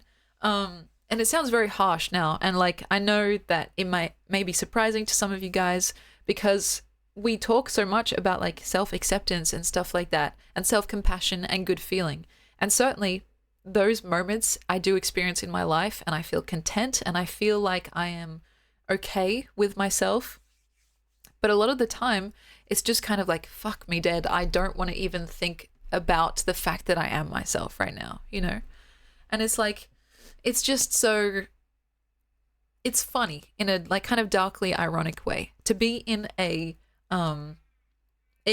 profession, question mark, if you want to like call it that, like this, where literally you have to be okay with the fact that you are yourself if you want to do anything like this, unless you're like a no cam, no microphone streamer, but that's very like, it's very niche, you know. And I'm not like a speedrunner or someone like that's crazy cracked at a game, and I can't justify that. And so, you know, it's like so, it's weird. And maybe that's why the Amy Walker affirmations help so much, because it's like exactly what I need to hear at that moment in time. But it's like, holy shit, you know. The last time I said fuck, I'm fucking awesome was probably never. I don't know. Like, you know what I mean? Like, I don't feel that way very often. Yeah, besides just then. You know, it's like usually the best I can hope for is a sense of neutrality within myself. Like, it's yeah, it's just, I don't know. Who on earth decides to become a streamer in that mental condition? This guy. But anyway, yeah, it's weird. And certainly I know that it's easy to catastrophize and dramatize when you're already in a less than stellar mood. And when I start to feel a little bit better, those thoughts kind of lessen and the dark storm clouds seem to drift away, you know. But yeah, it's like, fuck, man. Why is it so hard to cultivate self-compassion, you know? It's like, it seems like it should be innate. And certainly I think if you go back far enough, like if you look at little kids and stuff, they usually have a sense of self-compassion, like a sense of self-interestedness that's not perverted. It's just like, it's pure, right? And yet as we get older, something happens. I don't know at what point it happens, but suddenly we arrive at self-consciousness and it takes a lifetime to unlearn. And I'm still fucking in the middle of that process, you know? I don't think we're helping ourselves with this like new generation of tech and just like putting our entire lives online and having ourselves be judged in a very like panopticon sense, to use a political kind of term. That sense of like always being watched or always broadcasting or always performing, because, you know, we want those fucking likes. We want that validation. The internet and like social media has become a hyper reality, I think, which feels at times more real than actual reality.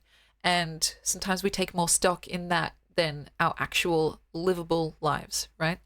Like we've all met that person, or we've all been that person at times where, you know, we take a picture of our food, or like we set up a photo up just right because we want it to be aesthetically pleasing, not realizing that that's kind of taking you out of the moment in the first place. I remember once I was like, oh, I want to do some writing.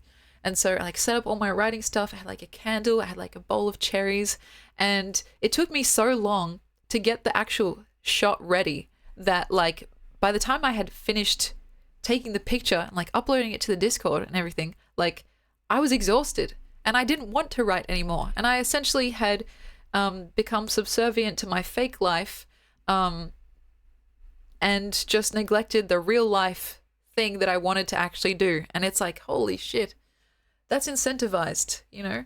Like we are incentivized to perform and to like curate the best of the best, so then when other people look at our presence online, they feel envy and jealousy, and like, you know, they feel as if they're missing or lacking something of their own, which maybe then can be ameliorated by buying a product or a service or whatever, you know? It's just crazy, right? It's like, why are we doing this? But we've seen it so many times before. It's very much like a lottery where some people end up making a ridiculous amount of money and receiving a ridiculous amount of adoration for it. We try our own hand at it and to various successes, you know? Have I ever bought into it? I think we all have to some extent. Like sometimes I look at people online, I'm like, man, I wish my life was like that. Not realizing that their lives are set up in a totally different way, sometimes incomprehensible ways to us, to actually afford them that lifestyle, you know, whether it's surgery or private chefs or private trainers or extended amenities. Like, there are people out there who are living a seemingly effortless life that's actually involved in a lot more effort than we might expect, you know? Um, Good thing the substance isn't real. Or is it? You know, you might consider the substance to be kind of an allegory for, like, what some people in Hollywood are grappling with, but also, like, afforded, like, the privileges of, you know? It's so fucking, it's crazy.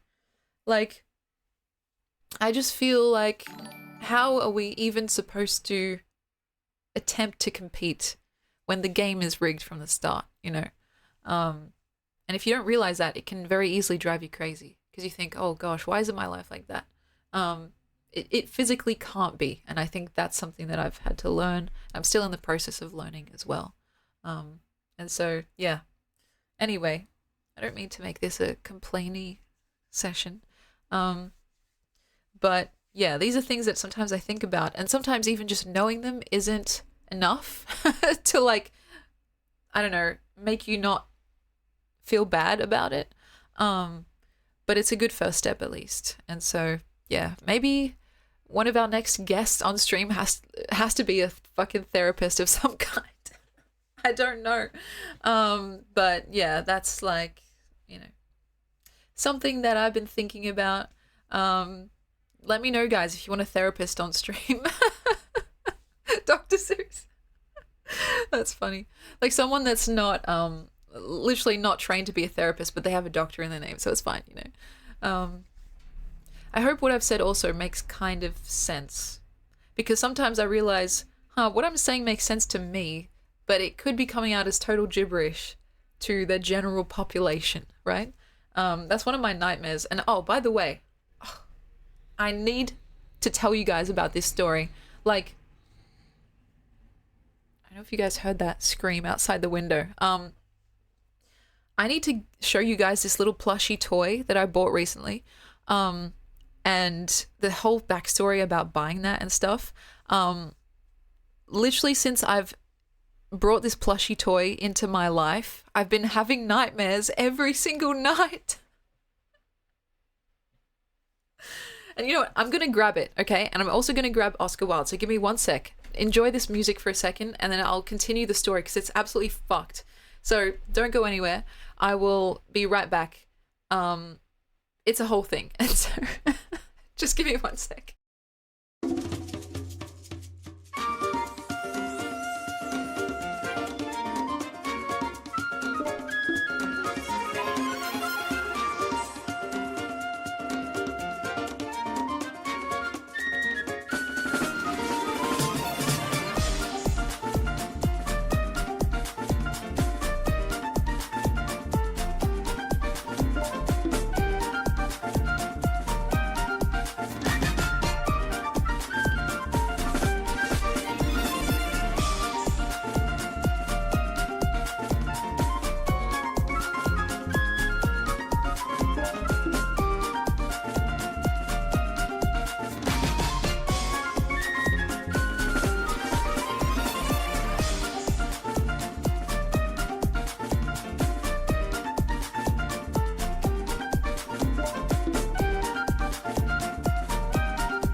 All right.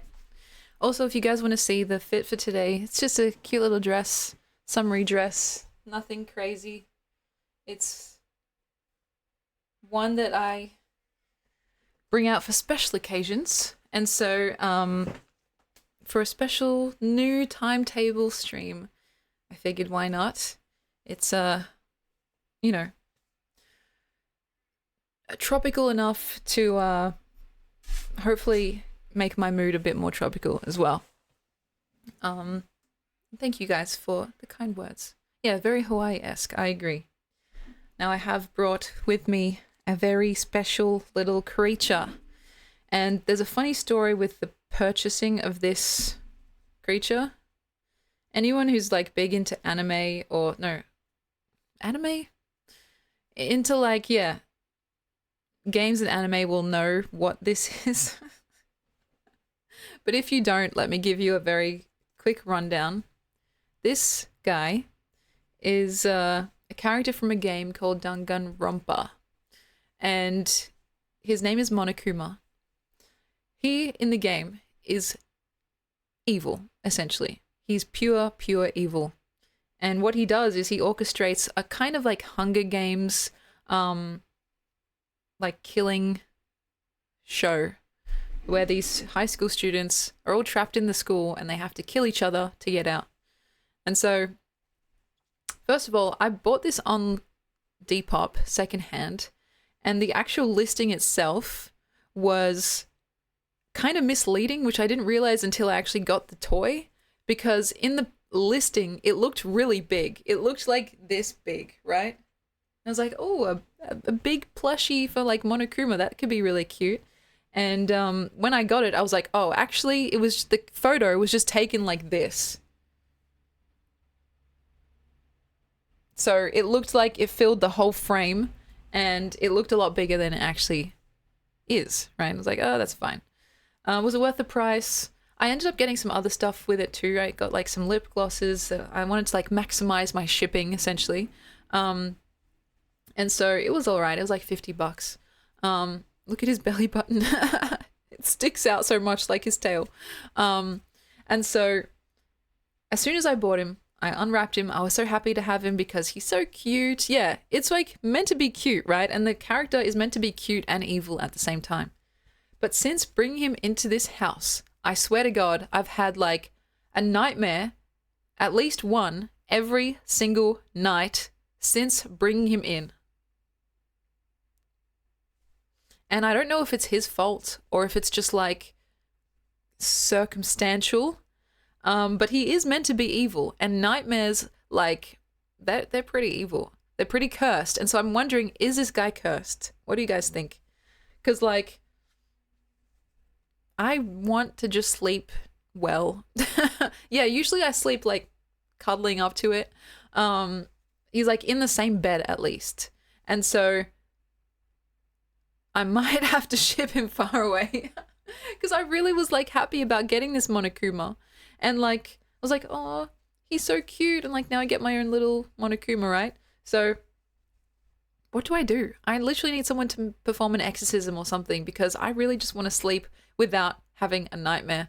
And it reminds me of a period of time back when I was still living with my parents where I had sleep paralysis for, like, 1.5 weeks straight. And it was just getting to a point where I was like, this is so fucking annoying. Please, I just want to sleep normally. And I was, like, starting to hate going to bed because I knew what was going to happen. Like, I just have a period of sleep paralysis and wake up like clutching the sheets and like sweating and like freaking the fuck out. And so I don't want this to happen again, especially because this guy's so cute. The nightmares have been very, very bad. And like, when I say bad, I mean I can't even like say some of them on stream because they're not just bad, but they're also like really insensitive, like world tragedy type beat, like being there and shit. And so I don't know if it's this guy, and if it is, what should I do? Like, how do I make him nice? Like, how do I make him nice, guys? I don't know. Because yeah, he's too cute to be causing me so much grief, essentially. And I was so happy to get him. Now it's been a little bit squandered by the fact that I've not been able to get a good night's sleep in a very, well, when did I get him? Like, close to 2 weeks ago now. Yeah, maybe I should write him a poem or give him a stern talking to, cut him down the middle like that. Like, I don't know. It's really crazy. And like, if I can find the listing, I don't know if I can find it, but it was funny to me because it looked very misleading in my opinion. Um, let's see. This might take me a second. Oh, here. Actually, I don't want to dox this person, so let me just take a screenshot and cut off the username. All right. Tell me how big this looks from the picture.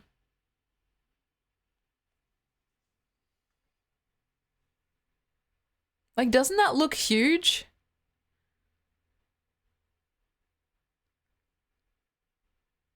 Like, there's something about the way that the photo has been taken that makes it look like it's a lot bigger than it actually is. Like, I think they took it like that or something. Or, like, I don't know.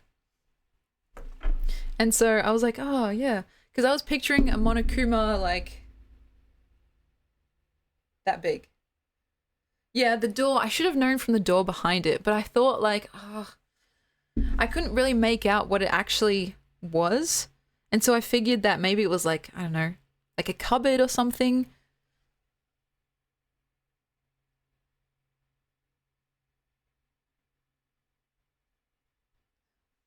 He might grow as his power grows. That's very funny. Honestly, you might be right. With each nightmare that he creates, he just grows in size. It's like, what the hell? I kind of want to cut off this tag as well. Should I cut off the tag? I don't have scissors in here, but yeah, it's just like that exact face. I just want to sleep normally. Like, you guys are always telling me, like, oh, you look like you never sleep. And it's like, bruh, I've been trying. The tag is its source of power. So yeah, I mean, I'll keep you guys updated, and I'm not kidding. Like, I've been considering like burning sage around it, like you guys were suggesting, or like doing like some sound bowl, like crystal magical healing. Because at this point, I'm desperate, so it doesn't matter how woo it is. Because like, holy shit.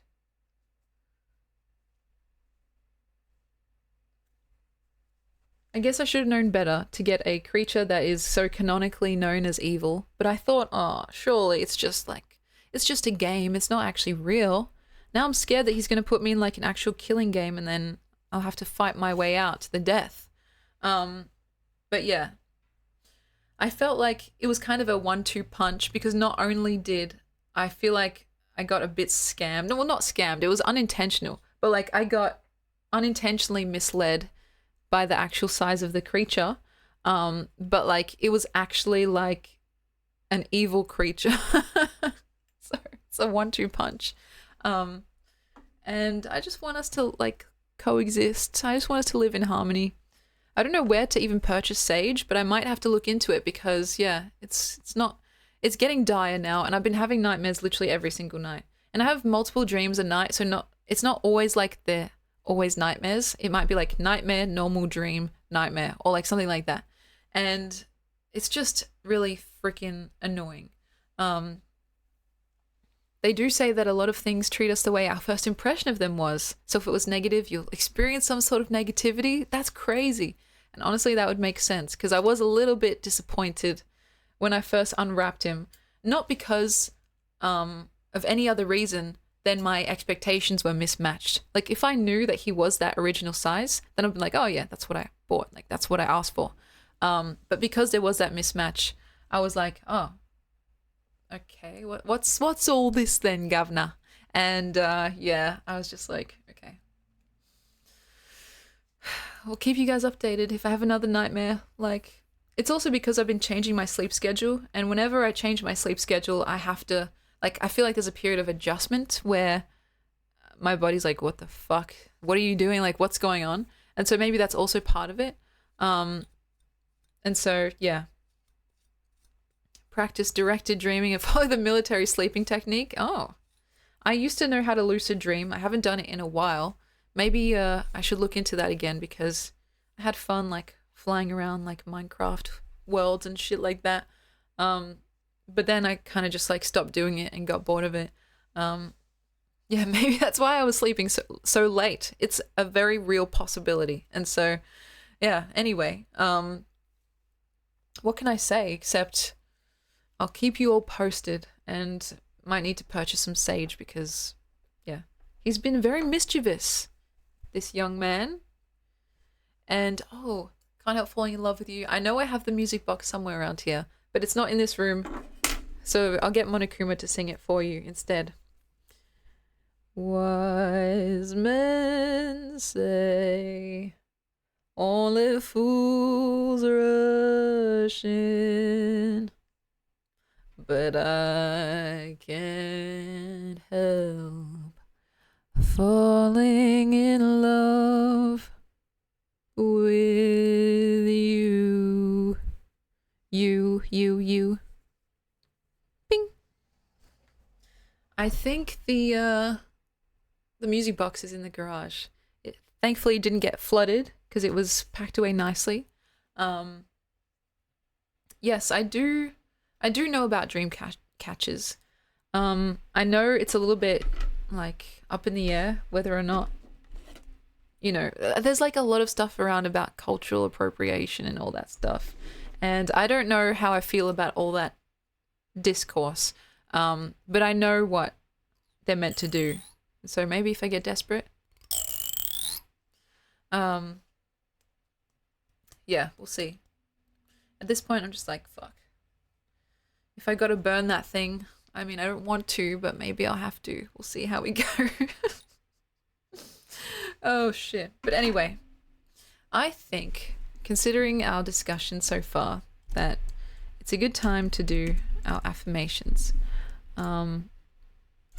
And yeah, could make you one. Oh my goodness, that would be an incredible privilege and pleasure. I mean, what could I say except that would be amazing. But yeah, because I know some people say that you shouldn't purchase one unless you shouldn't get one unless you're given it by someone. Anyway, it's a whole thing because it's like, obviously a traditional item from like First Nations people in like North America and stuff like that. And yeah, don't be tacky as well. I think that's a very important part of the discussion. People wearing things without paying the proper respects, especially if they're like religious, like icons or paraphernalia.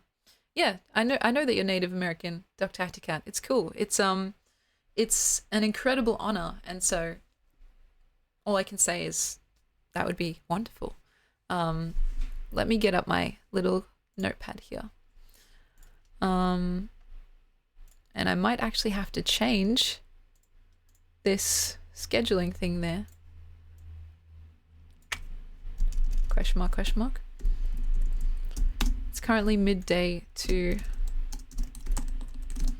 4 p.m. We'll see how we go. And that one too, Sea Locket, thank you. But yeah, Affirmation Station has come early today by like 5 minutes. I think it's about time that we all soaked in these words. And of course, if you want to know where I get these words from, you can check out the video here, Affirmations. The lovely Amy Walker is the originator of this wonderful magic spell. So, for anyone that needs to hear this today, maybe someone who hasn't heard these words for a while, or anyone that just needs a reminder, it's my pleasure to tell you, yes. Yes, you are. You are ready. You are equipped. You are connected. You are unique. You are gorgeous. You are loved, and my personal favorite, you are alive. So, thank you so much for being here, this new scheduled stream with me, listening to me ramble and rant, but more importantly than that, for being here on this earth in general. I know it's not always easy, and we've all got our own crosses to bear, but I think we can make life good for one another, and that's worth sticking around for, at least in my opinion. So, thank you guys so very much. And how are you all feeling? It's been a hot minute since I've asked you guys this question, but how would you describe your mood in one word or less? For me, earlier I said messy, and the chat has just disappeared. It just does what it likes, apparently. Let me see. I would have said messy. Now, I feel relieved. So, feeling good, that's fantastic. Good is good. Scared. See, look at why are you scared? Because of this guy? Oh my god. I honestly don't blame you. I'll report back after I've cleansed him with sage. And maybe he'll start giving me good dreams. We'll see. Polydactyl, you feel expired. I've definitely felt that way before. I hope that feeling lessens very promptly. Torlak, you feel absurd. Oh, I like that word. Theater of the absurd type beat. What's got you feeling absurd? And Floor, you're feeling full. That's a good feeling too. Like to be wanting for nothing or not much at least. And so, yeah, I'm feeling relieved. After we have these conversations, I always feel a little bit more like, I can breathe out a bit more. Because it's never really that deep, right? I think isolation is the worst thing because it just makes you, it makes your thoughts, whatever they are, just grow in severity without anyone to like put their hand on your shoulder and be like, hey man, it's not that deep. And so there's kind of like a virtual hand on one shoulder because otherwise I'd just be like stuck with my own thoughts, spiraling and sometimes to a not very productive place. Yeah, pensive. That's fantastic. What are you thinking about, if I may ask? Yeah, too much ruminating. Ruminating is the perfect word because it's like thinking, but not always productive thinking. And it can be, well, it can get out of control, I would say. Hence the spiral. What we're talking about here, we're just like having a chill sesh, chatting about our days. Dr. Tacticat, you're feeling thoughtful? That's nice. What thoughts are you thinking about?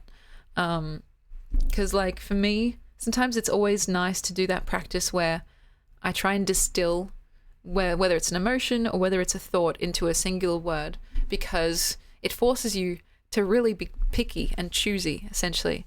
And then if you're trying to search for that ultimate word as well, like, I feel happy. No, that's not quite right. I feel content. That's kind of closer, but not quite there yet. It kind of encourages you to filter through like some kind of truth until you hit what feels the most resonant. And that's a very worthwhile practice. It's like a little bit like sharpening one's intuition, I think, which is always a good thing. And so, yeah. Is being picky always a bad thing? I don't think so. Sometimes it can certainly hinder you from doing things if you're like, oh, I don't want to do that because of my own sensibilities. But I think the flip side of that, or like the good way to describe it, is called being discerning. And I think it's very helpful and wise to be discerning in the majority of the decisions we make in life. But yeah, in terms of going from thought to action, like when you get a new notebook, but you're hesitant to start writing into it because when it's blank, there's more possibilities in a twisted way. Yeah, that's so relatable. And honestly, I remember telling a story about an old friend of mine. He had like similar thoughts, and I ended up buying him a journal for his birthday. And what I did was I took like the first page, this is a picture of Dorian Gray. I also brought this, but imagine this was a blank notebook. I took the first page and I took a pen and I scribbled all over it in this big like kind of spaghetti like circle type thing. And I was like, there, it's already been like used now. So you should feel free to also use it and not be scared of ruining it because it's essentially already been ruined. And so it was like a nice way to straight off the bat get rid of any expectations, especially when, you have a feeling that your friend or like whoever it is might feel that same hesitancy because of, not wanting to mar something that looks so pristine. And so, yeah. Have you ever felt like wanting to write so bad, but then it's like your own penmanship is preventing you from doing so? Definitely. My own penmanship is quite abysmal. When I was in high school, I used to delight in making it as hard to read as possible. Like I was making a cipher for myself. But now I've kind of like bit myself in the butt because I find my own writing hard to read when I look back on those diaries. Still though, there's something aesthetically pleasing about like calligraphy, if you want to call it that. And it's a form of art in and of itself. And so nowadays my handwriting is more based on utility than anything else, because I don't really have a reason to like play too much with aesthetics, you know? I'm focused on actually getting shit done and like making sure that I can read it when I come back to it. But if I were to like, let me give you guys an example. If I were to play around with it, on paint, it's not going to be the best like example, but I'll try my best. Like, hello, my name is Emmy. Like, that's kind of readable. But also, like, I could take it really far and be like,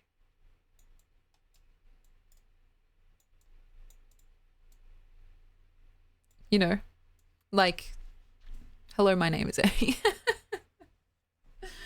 And that's when I look back on my own writing and think, that's not okay. That's definitely some doctor writing, I agree. But it's like, you can kind of see the shapes, right? There's like H-E-L-L that goes into an O. And then my name is Emmy. This is so hard with a mouse, seriously. You can kind of see it's like based more on like the implication of shapes than the actual shapes. And if you get good at reading that, then of course it's way quicker to write something like that than something that's really nice and kind of typewriter-esque, you know? Shorthand, that's exactly right. And so, though in school I did not write like this, I wrote more like this. If I can give another example. Oh, Jen, hey, welcome in. It's been a hot minute. I hope you're well. I'll shout you out in just a sec, maybe after our ads are over, so everyone can see your wonderful face. My like shout-outs have not been working recently. I don't know why. How have you been? We're doing like handwriting samples. In school, I was big on my loops. My name is Emmy. And like, yeah, like very girly kind of artistic, if you want to call it that, style. It's, yeah. It's very funny when I look back on my old writing. Very Cat in the Hat, yeah. I think in a way it's like kind of whimsical, you know? Whimsical. Sometimes I try and fill as much of the white space as I could. Like, I don't know if you can kind of see what I'm doing here, but like the letters are kind of encroaching on one another. Because I like the idea of like, I don't know, maximizing the space. Getting the shapes is a kind of philosophy. I totally agree. I think that is very rich in mineable, like, detail, I suppose. And so, you know, depending on how you decide to do it, I mean, it's all saying the same thing. So it's based on something else then. How practical or how much time you have. And yeah. This one I think is especially egregious though. I understand that people are like, what the fuck? Have you ever taken up every single space on a piece of paper? I've been close to it. Like there have been pieces of art that I've made where it's just like the page is entirely filled with words, but it's not like entirely blacked out. I think that would be kind of defeating the purpose. Even in one of the Club Cherry songs, it's like I used one of those examples as a background. And actually, we didn't get to listen to the Club Cherry song last time, so maybe we can do that today. But let me show you guys which one I mean without having to re-listen to the song, of course.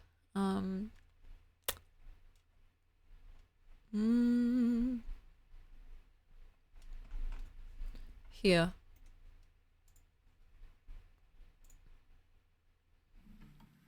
Okay. This was something that I wrote, and it's cut off for like the rectangle aspect ratio of the video, but this was like a full page. So, yeah. Just like thank you over and over again, because I was practicing my gratitude and my discipline, and yeah.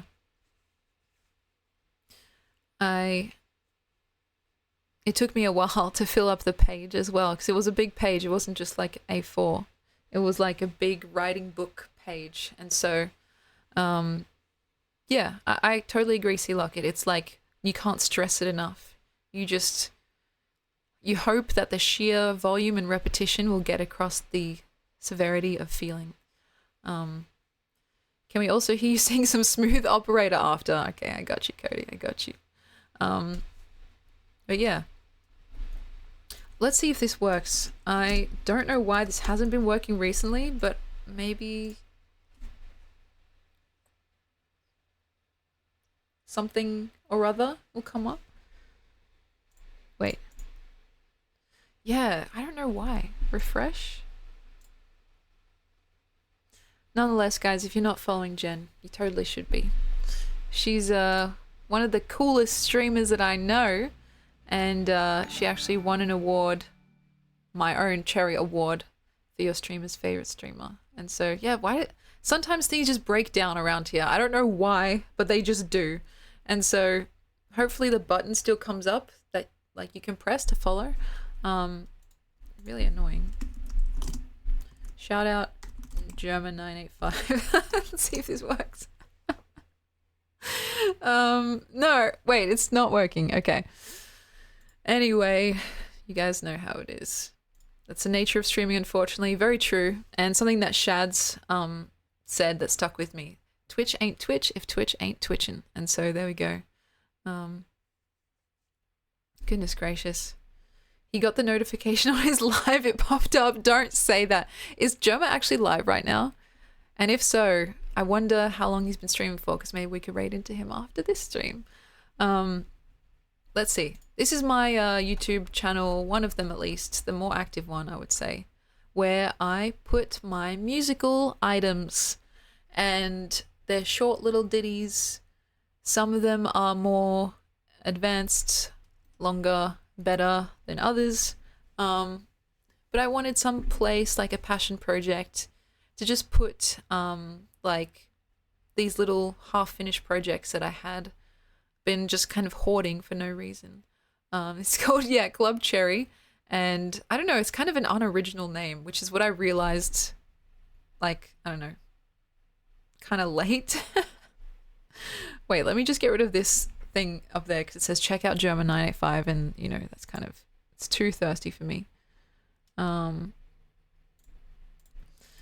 Like, I really like this channel because it forces me to just post every single week, because that was the promise I made to myself. I was like, every Thursday, no matter what I've got, like in the vault, or no matter what I'm doing on that day, I need to post. And that's helped me like loosen the reins of perfectionism and just have something be good enough, essentially, which is helpful when my first instinct is to like not post at all because something is like just 1 millimeter off, or like the words like just sound weird, or my singing, like my voice cracked.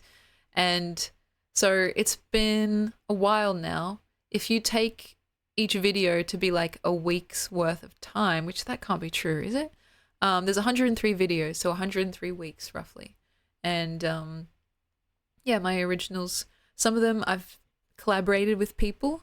Some of them I've made by myself, either like just voice memos on my phone or like on FL Studio. Like the most recent one was FL Studio, and you can hear how rudimentary they are, but it's like, it's part of the whole, I think, project itself, in pursuit of imperfection. And so this was the most recent one. I would like to listen to it with you guys and see what you think. It's called Reach. And oh yeah, I just want to say, this is in my description. Seriously, fuck CapCut, the app. Like, just fuck them. Like, with a telephone pole. They've been increasingly inshitifying, is that the word? Their app. And now it's like, they've been taking away, like, feature by feature things from the free version. So, like, oh, if you want to make a video without the logo now, you have to get the pro version, which is like some ridiculous fucking like price that I'm not going to pay. And so there used to be a thing where like you could do captions, like they could do captions for you. And now they took that away and made it like a pro feature. It was like, oh, you could do voice effects. Now that's a pro feature. And now you can't even like download a video from their app without their little fucking watermark there, which can't be covered up and it can't be gotten rid of. And it's just like, why? Why are they alienating their own like user base? Because it's not going to make me want to buy their pro version. It's going to make me want to find a different app. I don't even know how much the pro feature is, but just on principle, it's like, bro, you should not be rewarded for making your service worse, you know? And so, yeah, that's why I said fuck CapCut, because now you can see that little like logo up there, which couldn't be covered up, even though I wanted to cover it up. And it's just annoying because their app used to be really, really good, and I would have championed it if they had kept their free features as free features. Now it's pretty bad as an app, but it's still like kind of what I'm used to now, and I have to learn how to use a whole different program if I wanted to like jump ship. And I just hate them for doing that. Like, why would they take something so good and just like, I don't know, chase a couple extra bucks by alienating their current user base? Like, if they had added more pro features and kept the same free features, that would have been fine, right? There's no harm done there. But they're actually taking away stuff that used to be free. And it's like, what the fuck, you know? And so, yeah, anyway, fuck CapCut. I'm probably going to be finding a new app soon. But it just used to be literally one of the easiest, best, most advanced products out there. And now it's just like, it's gone to shit. And the shitification continues web-wide, you know? It's not just this app that's been running into these issues, which is why, like, when a bit later when we do our Poetry or Else plug, I'm going to tell you guys some of the things that I've been trying to maintain to ensure that we don't get shitified like the rest of the internet. Because, like, have you guys noticed that a lot of apps are they just suck now? Like Twitter especially. It's literally like 90% bots and just like 10% people like saying random weird shit and like the same memes over and over again. It's like the dead internet theory is actually real, you know? Yeah, unless you spend $100 on each thing buying the premium features, and like it's just so annoying. It's really hard to begrudge anyone who turns to a pirate's life, if you know what I mean, because the internet in general has become so untenable. Like, it's unusable. And again, when we talk about AI, like, people have been talking about this very hot button topic of AI, and it's like, I understand that it's less than ideal to have to use artificial intelligence, which hallucinates half the time, and apparently what I've heard is not very good for the environment. But it's hard to begrudge people when Google and most other search engines have just become fucking horrible, and they use AI anyway. If you've seen the Google AI that just like pops up nowadays and it gives you like completely wrong information, It's like you have to do actual digging and trawling to get some genuine information. And so why not just use the easier option? You know, it's like, it's disappointing but hardly surprising that people are turning towards the seemingly easier option of just asking Grok to do everything or asking ChatGPT to write their essays, because it's just like, what the fuck? Now, I would rather die before getting ChatGPT to write my essay, but I still have used AI in the past for other things. Like, I've used it for like just asking it random questions. I've used it for entertainment purposes. I've used it for just like, you know, like experimenting and seeing how far it can go, right? And it's just like, if we're trying to fight people from using AI, then actually make the alternative options like actually good to use. Like, you know what I mean? And so anyway, that's my rant about CapCut over. Right now, it's the best thing that the best program that I've got, but I'm trying to jump ship because it's just become increasingly shit. And so, Emmy for president, I don't know about that. Let's listen to this song, which is called Reach.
There we go. A bit longer than what I usually make.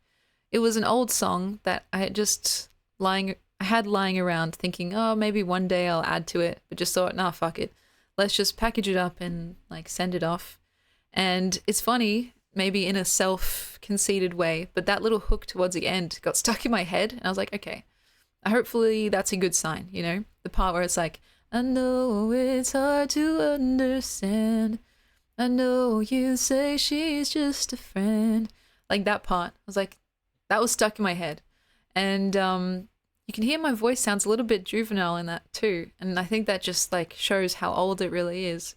I haven't used FL Studio that much, but I really like it because it's very versatile. It's like the opposite of fucking CapCut.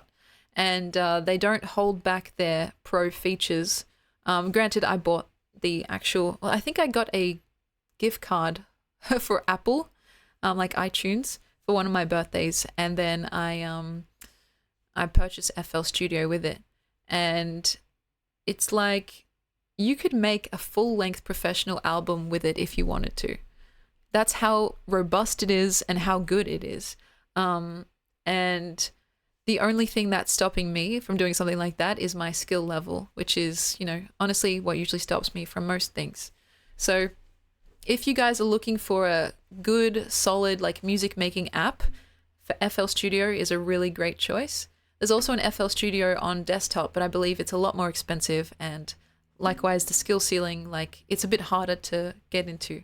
But you know, when you have something at your fingertips at all points, it's easy to spend like 5 minutes here and there just getting to know how it all works. And yeah, that was one of the songs that I made with it. And as well as I think the previous one, Taste, was also made in FL. You can kind of tell because it has less of an a cappella sound, or like a acoustic sound rather, and more of an electronic sound. So in terms of video editing, I might be moving to DaVinci Resolve. I do have DaVinci Resolve, but the thing is I was using CapCut on my phone because it was easy for me to make little videos on my phone. Like make the song on my phone, make the video on my phone, post it to YouTube from my phone, and the workflow was so smooth, right? But now with CapCut being so shit, it's like I have to pick something else, and I might have to go to a desktop version of something, even though I don't want to. But yeah, the singing in front of people is hard. Like I still get a little bit cringed out by it, but I consider it a bit like exposure therapy because if I want to make music and share it with people, I have to somehow start being okay with people hearing it, essentially. And so if you guys would like to be in the loop when I update once a week, here's the channel name. And yeah, I definitely find it hard to move on from apps. Like I get so used to them. I know all the shortcuts and like I know them inside and out, like the back of my own hand, essentially. And then they start just being shit, essentially. And I'm like, oh God, I don't want to have to spend 3 months learning a new app and not making stuff in that time. So yeah, it's like, it's a kind of thing that is disappointing when it happens, but at some point you have to draw the line in the sand. And I don't like how you can even see it here. It's so tiny, but you can see the CapCut logo in the corner, and you're going to be able to see that now, like from now on with each of the videos. And like, I don't like that. Like, bro, I don't want you to like fucking watermark my work. Like, it's like they're claiming it, So yeah, I think from now on, I don't know, I might have to go back to like Sony Vegas or something like that, or just Vegas now. I'm such an old head that I still call it Sony Vegas. But yeah, it's just weird. Yeah, they're getting popular and started taking away features. It's really annoying because it's like they could have actually made something really fantastic.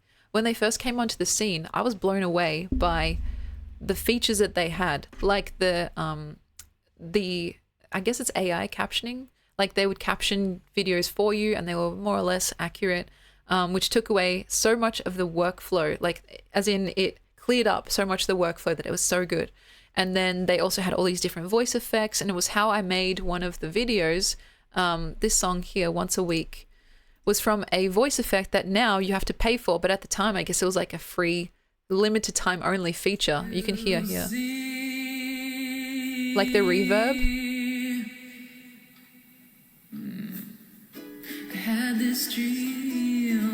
Like I kind of more or less used that effect to cover up the fact that I had a cold, and you can hear it in my nasally voice. But it also like added to the dreamlike element of the actual song. And so that was a free feature at the time. And then I tried to use it again later on. And I was like, where is this feature? Oh, fuck, you have to pay now to use it. I was like, fuck, okay. And yeah, Cody, you're absolutely right. It's like they slapped an ad over the top of my artwork, if you want to call it that. And that just seems so slimy and like, I don't know.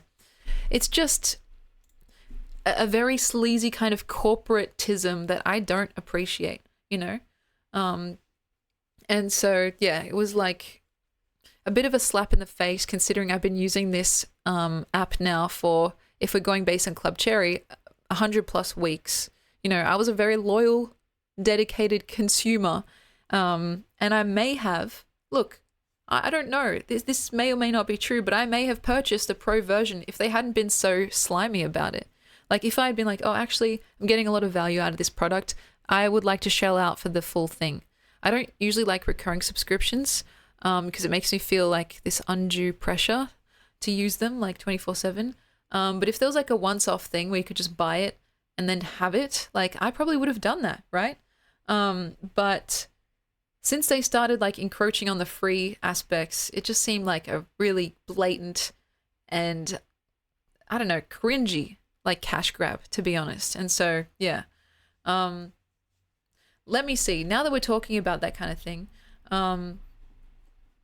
let me do my own little plug of my own website because, a girl's got to eat.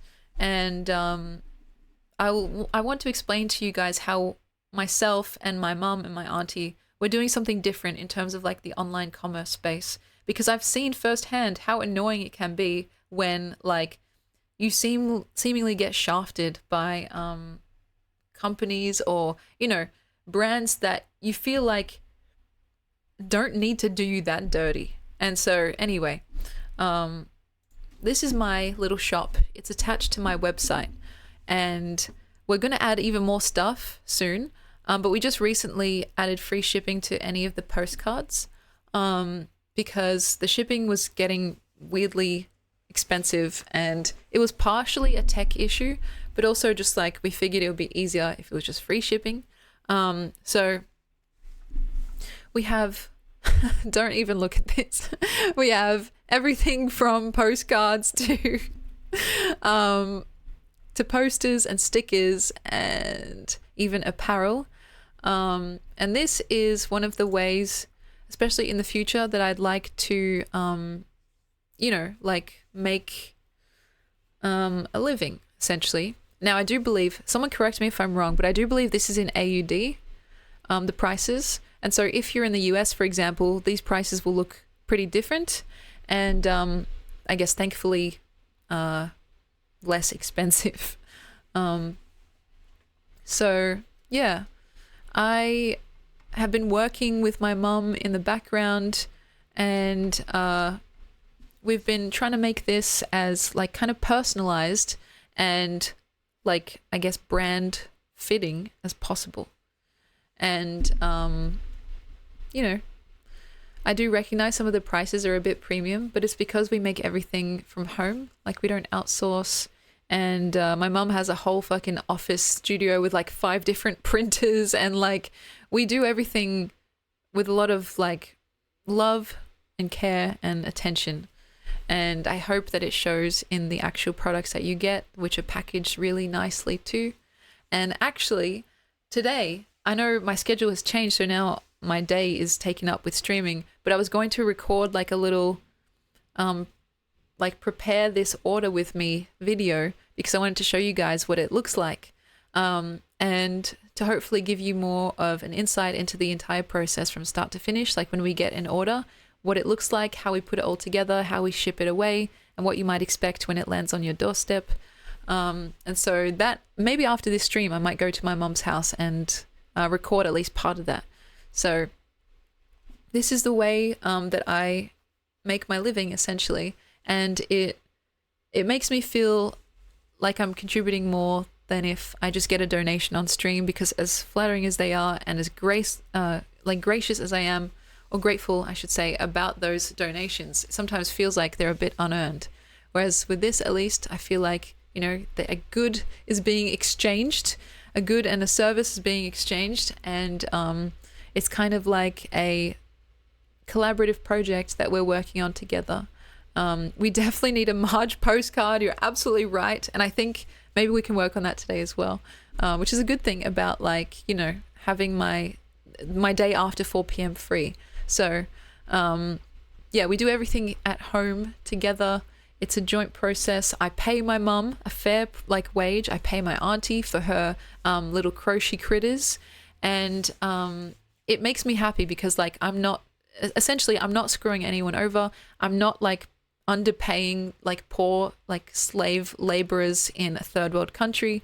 This is a homegrown operation, and so it is reflected in the price, but I feel justified in doing that because I feel like it's ultimately worth it. And you can tell when you get these beautiful literally pieces of art, in my opinion, when you receive them.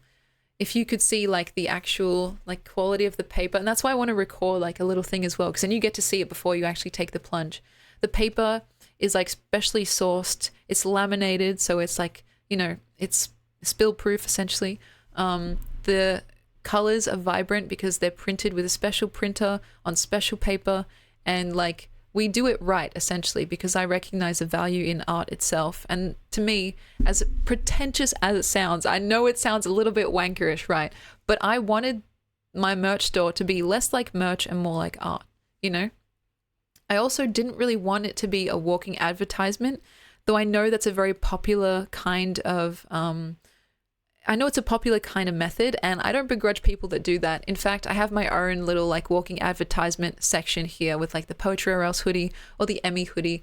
But I'd like to believe that their phrases and I guess my name, it's mysterious enough that it just looks like a cool piece of clothing as opposed to a brand. You know what I mean? It's not like you're walking around with a Nike logo on your chest. And yes, the opposite of fugly was also part of the operation, because I've said this multiple times before, but when people make merch, the least they can do is make it not fucking fugly. Like, seriously. It seems to me like the biggest slap in the face when people make merch and it's just like the ugliest, quickest cash grab you've ever seen. Like, at least put some effort into what you're doing. And so with these, like, we pick the apparel, like the plain jumpers, specifically for their softness and like comfort, etc., etc., the thickness, and then we apply the decals on top. It doesn't come like that, you know. We have to make it like that. And all of this stuff here, like, that's my own handwriting, so hopefully a bit more of a personal touch. With this one here and like the t-shirt, I want to make one with my handwriting as well. But so far, because the original poem was in Times New Roman, we just left it like that. But I was like, oh, I think we could do better than that. Still, it's up there for the option, because I know some people would prefer the look of one or the other. So I always want to be additive instead of subtracting, if that makes sense. I will say as a caveat, the mug is the one thing that we can't make at home. We do not know how to print on ceramic, nor do we have the confidence essentially in doing that ourselves. And so thankfully C-Logit can attest to the quality. I was fully ready to provide a full refund if it was totally shit. And so I'm glad that it seemed to have printed really nicely and the colors are all vibrant. The decal is one that I made myself. So the only thing that we don't know how to do is that ceramic printing. And I still don't really know how it's even done. But yeah, the stickers are all like posters and like doodle bobs that we've made on stream. So it's like a very kind of circular process. Like whatever we make on stream ends up being stuff that you can then have as like a little memento or a little piece of art, whether it's like cursed or not, that you can hopefully find some pleasure and joy in. And also with the postcards especially, they are actual functional postcards. Like you could use them as a postcard if you wanted to, or give them as a present to someone else. Like if you have an artsy type of person in your life, because I'm pretty confident in saying that it's relatively unique as a form of merchandise. And it also functions like removed from the Emmy cherry like ethos and brand. It functions like as a genuine postcard and piece of art that you could just use as intended. You can't write on top of the glossy part, unfortunately. Though, if you wanted to, you could always put in a special request because we don't have to laminate it. We do that for, like, what's the word? Keeping it as steady, like sturdy as possible, right?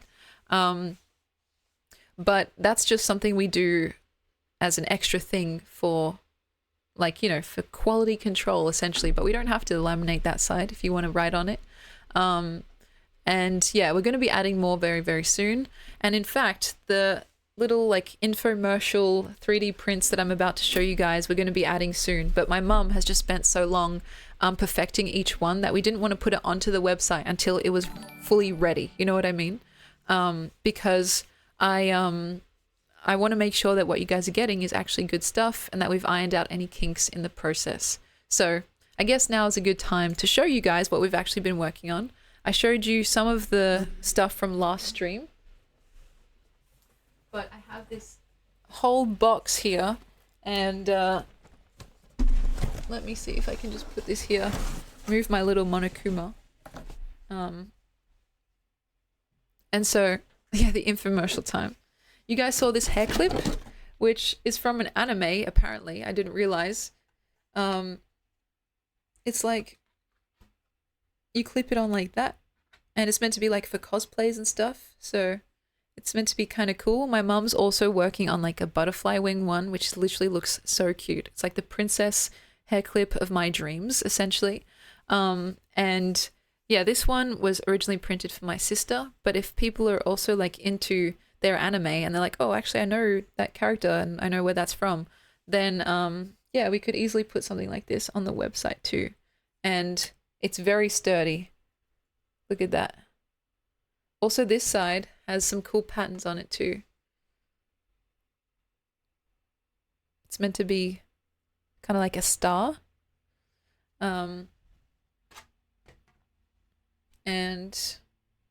a very sturdy clip, because I wanted to make sure that the clip was sizable enough to hold, you know, a decent amount of hair. Because sometimes you get a hair clip and they're like too small and it's like, bruh, This is going to break as soon as I try and use it. So I've also got more photos. If you guys would like to see these photos in a little bit. And a school photo that literally belongs in Kichi's corner because it's so horrible. Anyway.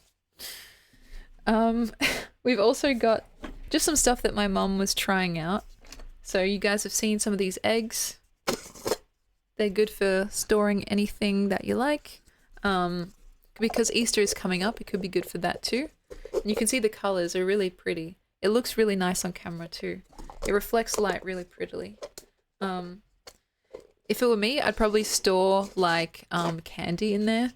But I think what you're meant to store in there is stuff like these dragons that my mom's been printing like crazy. I swear she's been printing like 50 million dragons. And I'm like, Mom, why are you printing so many dragons? And she's like, I don't know. It's just like cute. Which I agree. I think is pretty cute. Like, look at that. Oh my god, I can't. This is like meant to be a cartoonish crystal dragon. She has a lot of them, like seriously. And of all sizes, like this is a mini one.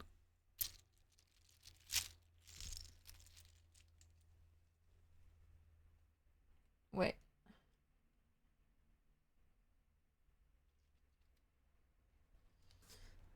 It's like, when I tell you she's made like 1 million dragons, it's really not too far from the truth. As well as some fidget toys. This is just meant to be something that you can like kind of play with, like endlessly collapses, and ASMR maybe?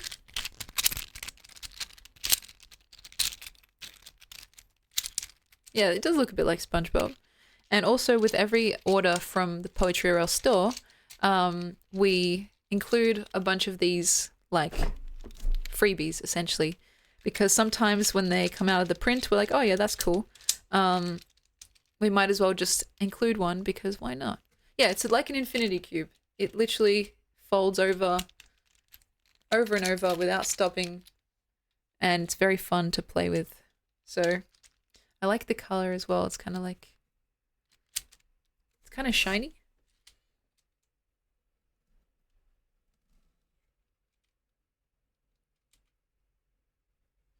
Can it twerk like Pat Thick? I mean,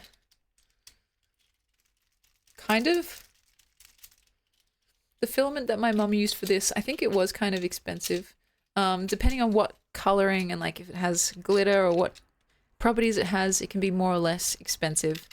But she had to use it all up because it was starting to dry out. And so she's like, oh, let me just print a bunch of random stuff. And so there's a lot of stuff in here that's got the same filament. Oh yeah, here's the butterfly one. It's not, it hasn't been glued to the clip yet, but this is what it's gonna look like. So it'll be like that. How beautiful is that, right? And it's like iridescent. Like, imagine like a cosplay where you're like meant to be a fairy princess or something like that. And, you know, you walk around with this clip in your hair.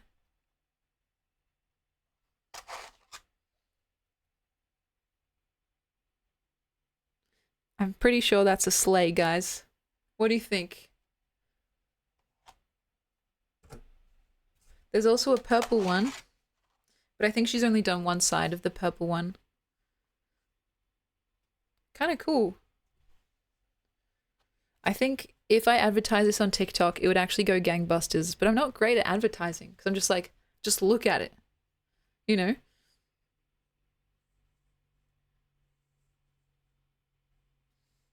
And some people also use it as like wall decorations. Like you can, let's say this is the wall. People like have it on there, so it's kind of like there's a butterfly coming out of your wall type beat. Anyway, I've seen people execute it, but I'm not sure how I would do that. There's also this little thing, which is meant to be for Easter, with a little candle inside it. You can't really see it, can you? There is a candle in there. Yeah, Easter is kind of close. I should go and get some chocolate. No, that's not just an excuse to eat chocolate, or maybe it is. It's really cute, right? And I was like, Mum, why did you print this? I I told her not to be so seasonal with her prints, but the thing is she just liked it. And so she's like, "Oh, I printed it because it's cute." And I was like, "Okay, fine." It's like, don't print stuff that like you can only use once like a year essentially. But I think she's the kind of person that would probably just have, you know, this up all year round. And so honestly, I think you could also use it as like a gua sha. Actually, don't do that. It's not recommended. So yeah, an Easter thing. I don't know how you guys feel about Easter decorations. It's like an egg bunny with like a candle inside it. And you know what, Sea Locket? Because I know you made an order recently that was extremely generous of you. If at any point you see something here that you like, please just let me know and we'll chuck some in for free. Like, I'm not kidding. And I want you to take full advantage of that. If you want this, I'll fucking just chuck it into your order because, like, you honestly deserve it. So if you want this, just let me know. And unfortunately, I can't send myself in the mail, though I wish I could. I would love to. That's very funny. So yeah. And if you're like kind of shy and don't want to say it on stream, just let me know after the stream. And I will gladly, like, you know, just chuck in anything that you want. So, there's so many dragons in here and so many of these. This is just another one of those infinity cube fidget toys. Different coloring, you know. My mom was like, oh, maybe I'll put letters on it so you can make different words as you're like fidgeting with it. I was like, oh, that's kind of cool actually. And oh, she was trying to make pens, but she didn't really get it to work yet. So it's like it meant to be a dragon pen. I don't know why she's really into her dragons. Pretty cool, right? Like, when my uncle first saw it, he thought it was like a joint. We're still working on this formation because for some reason they kept breaking. And so once we get the like thing just right, I'll put it on the website. And also there's something about like, it's cool, right? Because it's like dragon scales, but it's kind of pointy and like a bit uncomfortable to hold. So I'm going to tell her that and see if she can make the scales or maybe even make the filament a softer one so it's not like poking into you. It's cool though, because imagine just like whipping out the dragon pen and people are like, what the fuck? Where did you get that from? I guess it's more like a decorative piece than anything else. What else we got in here? And then the rest is basically just dragons. Like, I'm not kidding. This is a long dragon. Like a very long dragon. Ooh. A jade color would be amazing for a dragon pen. I agree. Like, look at this guy. He's probably one of the longest dragons that my mom has made. And I want to be very careful with him. But look how cool he is. Damn. He's like, I don't know, is that a meter? A meter long, just about. And we haven't named them yet, so if you guys can think of any, let me know. The coloring is pretty amazing, and with the similar filament, she also made this little fidget toy. It basically does nothing except keeps your hands occupied because you like touch the top part and the bottom part and you just like spin it like that. And it's, I'm not gonna lie, it's kind of addictive, you know? Like, when I first saw it, I was like, Mum, this is basically just a fancy paperweight, right? Because I was like, why are you printing all this random stuff? But then I started playing with it and like 10 minutes had passed and I was still going like that. And I was like, okay, fine. That's kind of cool. Yeah, it looks like a crystal. And so it is just a nice piece of decoration as well, if you're that way inclined. If you think about the Sims, it's like +4 decor. And then you can see on the bottom, that's the part that you hold on to. And like this part here lets you spin it. There's also another one that I showed kind of briefly in the last stream, which was meant to be a rose, which looks very pretty, right? It's also got the same thing at the back, and you hold on to it and you just kind of spin it. So I know there are a lot of people that like, like to fidget with something while they're working or if they're on the phone, or even people that are like neurodiverse. It's like, it's a helpful little kind of stress relieving thing as well. And I'll see if I can get my mum to make maybe a red one. I think that would be very cute. But again, I think she was trying to just use up the filament, because the thing is with these filaments, they come in these big rolls, right? Like these massive rolls of like plastic kind of. And if you leave them out for too long, they start to absorb the moisture in the room, which is why it has to be kept in a very low humidity area. And if it absorbs too much moisture, it doesn't print anymore. And you've essentially wasted like $50 to $100 because it's not usable anymore. And so when she starts using a filament, like when she breaks one open essentially and puts it into the machine, she likes to print as many things as she can with the same color, because you don't want to keep it around for too long. Yeah, it's like kind of a pressure time game. And so until we get a proper like drying rig set up, we've just been trying to, if we have a bunch of ideas, just print them all in a similar color and see how we go. And so this is the same color as the big meter-long dragon from before. And that's why you'll see like a lot of this color scheme as well, because for some reason this particular filament was very quickly absorbing moisture and it was already kind of stuffing up in the machine. She had a couple of failed prints that she had to scrap and she was very sad about that. And I was like, it's fine, Mom. Let's just like, see if we can dry it out as best as we can and then just print like crazy. And so we were printing we have like so many of these. I swear we have like 20 of these and we gave them out to friends. I swear we gave one to like every cousin, my uncles, my aunties. I gave them out like left, right, and center. And so we were like a printing press, guys. It was so funny. And now we have a bunch of these. We've also like put them into some of the orders. Like, I don't know if C-Lock at the last order that you got, or maybe it was Waddy had an order, which was very kind of him. And we included, I think, some of these as well. And so, yeah. What about a coat hanger? But it's a long dragon with the head holding at the top. That is fucking cool. And you know what? If you guys have any suggestions like that, please feel free to share either here or in the server, because we're always looking for new things to print. And like I said, once we perfect it, that's when it's going up onto the website. Because the thing is, we're very close, if not just about there with some of them. Like this one, we've basically got it down pat, right? But other ones, like with the hair clip, for example, like with this one, or even this like Easter thing, like we've been trying to get it just right, because it would be the worst thing in the world if we like advertise something, someone buys it with their hard-earned money and they get it and it breaks straight away. Like I would be so embarrassed, and I would be like, I'm really sorry, that's not like, we're not trying to do like this quick cash grab, you know what I mean? Like my mum didn't spend like 10K on a fucking printer and all the accessories to just like do a shitty job, And so we're making sure that we do our due diligence. We're trying out different like kind of filaments, different plastics. Some of them are softer or harder than others, more brittle, less brittle, that kind of stuff. And so we're calling my old bedroom essentially like the lab, because we're doing a lot of experiments. Some of them never really see the light of day.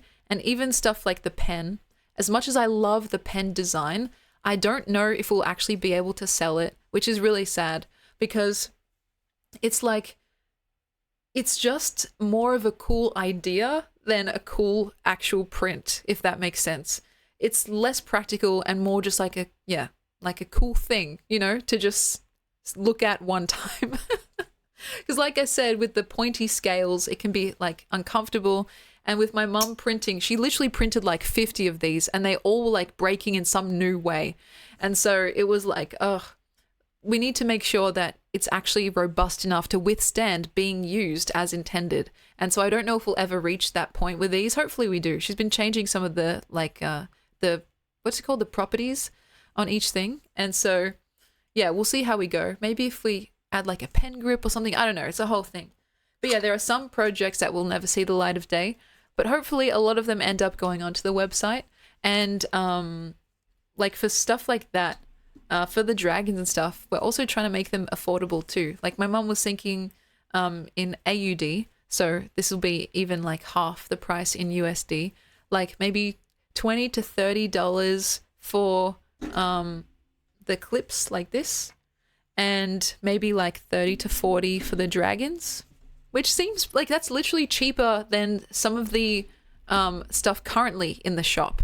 Like, we wanted to make it as equitable as possible, and now granted with the apparel has always been more expensive because, well, you know, that's just the business of apparel. Our prices are quite competitive because I saw, like, you know, what Italian Batch and all that were doing with their pricing, and ours were actually a little bit cheaper, even though it seems relatively expensive at like $90 AUD for a sweatshirt.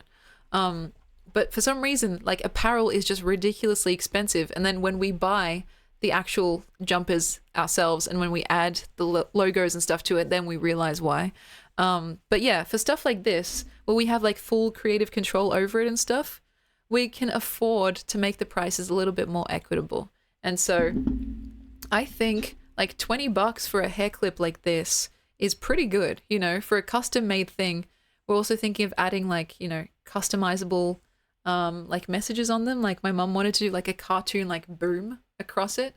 And yeah, I think that's pretty fair. So we're still experimenting essentially. But until then, you guys can get a sneak preview. Here's another little dragon. Tiny little guy. You know? Dragon coasters, dragon holders for vapes. Oh my god, that's so good. I didn't realize how popular the dragon scene was, but it is very popular. Like, I know some people take their 3D prints, like their creations, to markets and stuff, and apparently the dragons are the top sellers. And so, yeah, they do bite. Yeah, Daenerys eat your heart out is exactly right. My dad, like, when he first showed me a print that my mum did, it was in one of these eggs. So, like, let's say this guy, he seems small enough to fit in there. Was in here. Oh. Come on, little guy. He's not cooperating with me. Anyway, there was a dragon in an egg like this, and my dad opened it, and he was like, ow, he bit me. And I was like, what? I was like, what just happened? And then I realized, oh, it's a dragon, and I started laughing. But I genuinely thought there was like an alive thing in there for a sec. It's like, what the hell have you guys been doing? And so, yeah, eventually, if someone does buy a dragon, we'll probably package it up in an egg like this. You know, not just for transport purposes, but also because it's cool, right? Yeah, my dad got me. Like, the dad joke actually succeeding. And so, more of these. Same kind of filament, you know, the purple, pinky look. This one, we weren't too happy with the filament because I don't know if you guys can see, but there's like that, like these tendrils of plastic that kind of happen when I think it's like, I don't know, just prints weird. And so we're like, not really that great for this type of print because there's too many of these like weird bits of plastic, hairy like things on the end. And I don't know why that happens. But again, that's part of what it means to be experimenting in the lab because then we know for the future. This guy is pretty cool. He's got wings. So he's like head honcho. You can see that. His tail.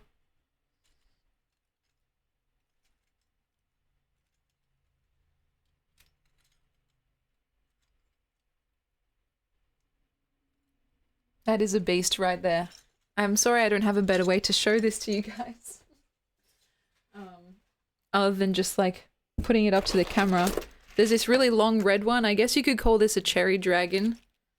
He's got really tiny hands. I don't know if you guys can see that.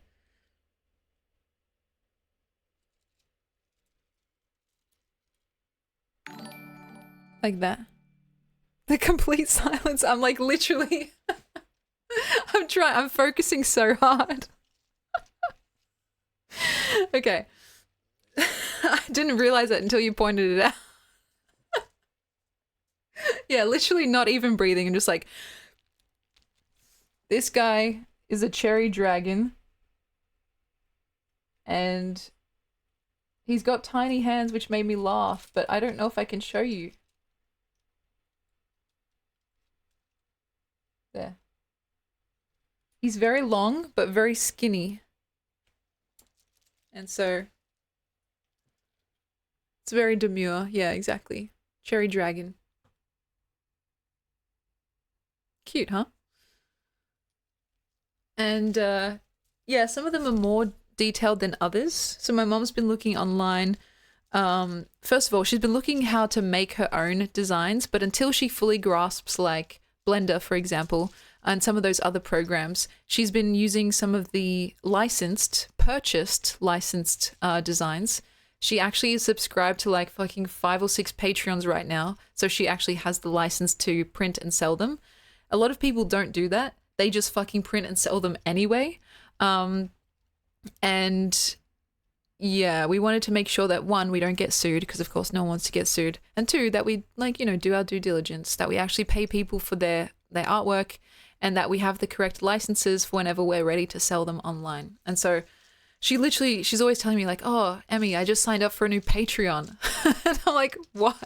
It's like, it's funny, but you know, I get it. And I think I wouldn't have it any other way. I just wish that she would be a bit more discerning sometimes, because she's easily excited, essentially. As you can see by the plethora of dragons that she's printed. You know? So we are fully licensed, because I wanted to make sure that there was no fucking, what's the word, like ambiguity whatsoever about whether or not we actually had the rights to print and sell certain things. I wanted it to be not even a topic of discussion, because it was so obvious. And so before anything goes online, we're going to make sure that all our licenses are up to date. And I don't see any issues with that, because, you know, there are people that say, oh, well, you can get away with it. Like, my website is relatively underground, and so who would know? But that question is kind of irrelevant, because I would know. Like, I would feel bad about ripping off the creators of these designs if we weren't able to actually, like, pay them for their work, essentially. And so that's kind of the vibes. And until we fully get a grasp on Blender and how to actually make our own dragon designs, we're going to keep using those other licensed ones. And I think that works for us. My mom has a disposable income, at least. She's retired now, and 3D printing has become her new hobby. And so I feel like, you know, let her have her fun, essentially. And so this is the last guy. A bit longer, a bit like limp. And this one, again, you can see the tail here. Can you guys see that? Oh shit. I hope that didn't just end my stream. Let me move this so I can get closer. You can see those little like plasticky hairs that I was talking about before. And I don't know if it's just a problem of this filament or the way we printed it, but this type of thing I don't think would be sellable unless it was at a severe discount. So can you see this? Like that thing there. And it's all throughout as well. You can kind of see on the sides. I don't know exactly why. And that's, again, one of the perks of doing all this experimenting before we actually go live, essentially. My favorites, oh, there's one more that I showed you guys last stream, but it wasn't that close up. This guy, according to my mum, is meant to be a feathered dragon, and I thought it was meant to be an icicle dragon, but this guy's so cute, right?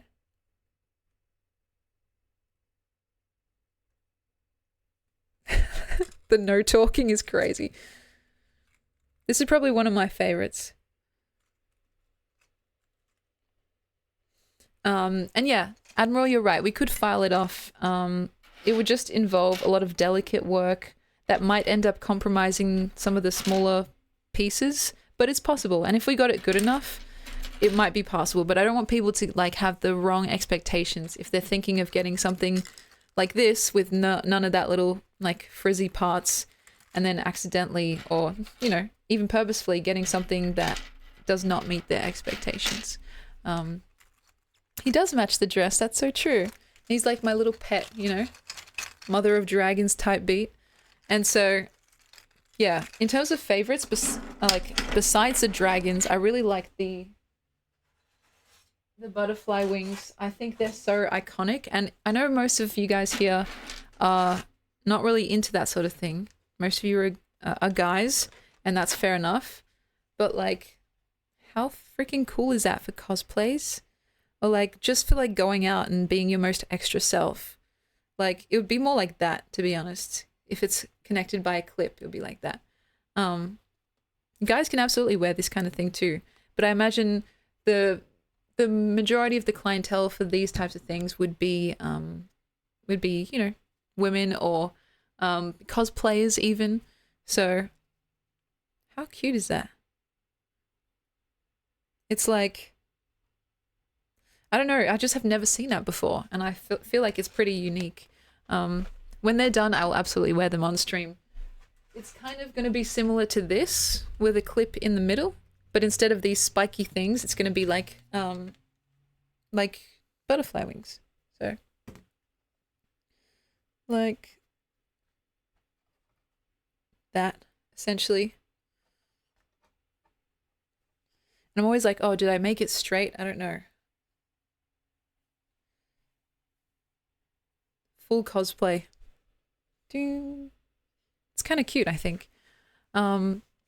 Anyway, that was some of the stuff we've been working on. And if you can believe it, there's even more stuff that I didn't include that's just still at my mum's house. And I'm excited for what's to come. Like, I think sooner or later, you guys are going to see this sort of thing on the website. And I know it's kind of random because it's like poetry stuff and then random prints. But I think 3D printing absolutely is a form of art in itself. And we're basically just trialing things out. And who knows, there might be a Pathic, a 3D printed Pathic in our future. I have to get on that. Yeah, it's avant-garde, I would agree. And because the website is like a joint, what would you say? It's like a joint passion project of myself, my mum, and my auntie. It's a mix of all the things that we're interested in too, not just what I'm interested in. And so my mum, she quite clearly is interested in these dragons. So it makes sense that, you know, whatever she's interested in would be part of what's available to buy. I'm gonna add these back in very delicately. And of course, what's just trendy at the time. I don't think we're above looking at like market statistics and stuff like that. I'm going to keep working with her with this stuff. And even though I can have my own say, it's not like I can really control what she prints. So if she wants to print like another 50 of these, I mean, that's her prerogative. And ultimately, it makes her happy. It's one of her favorite hobbies now that she is retired because, you know, you have to keep yourself occupied essentially. And I think it's one of the less harmful ways, though probably still very expensive ways, to keep yourself busy in retirement. So all the stuff is going back in. Sea Locket, I'm not sure if you saw anything in there that you liked. Feel free to message me after if there's anything that grabbed your fancy, and we can either make a new one or we can just give you that one. So everything. I'll just chuck the whole box in. How's that? But yeah, these ones, they're so cool. Like, seriously, I can't wait. And I hope my mum, she said she was going to make like the fairy wings. So it's like a bit more spindly and like pink and stuff. I think that's going to be awesome. And the hair clips can be printed as well. That's very true. But the thing is, the hair clips, we tried printing so many different forms, but it always like, it turned out horrible like every time. And so my mum just ended up buying a hair clip and attaching it that way. So who knows? We've still got a while to go.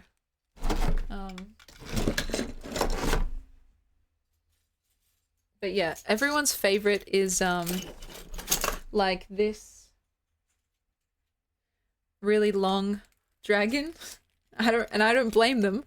I don't know how much that one would go for. I think it might be a bit more expensive than the other dragons, but still, it's a work in progress. So, now I was hoping to show you guys some little photos of when I was a little baby Emmy. Now, of course, you guys saw the one that I showed last time with myself and my cousin, right? I was thinking maybe I should use that app, the one that I can connect to my phone so you guys can see it properly. That might be good. let me see here. And actually, I feel like I should have done this a while back, but there we go. Because I could either show you guys in high definition like this.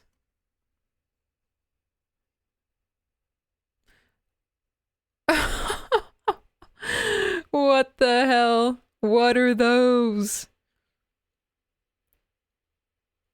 Or I can show you guys like a little bit more easily with the iPhone app, but this should be fine for now.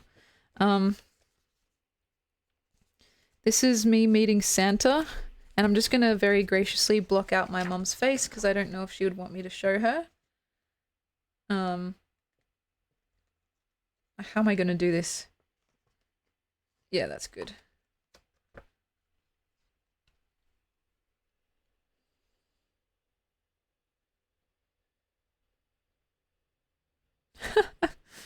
What the hell? Sorry, the camera's not focusing that well. I have a photo.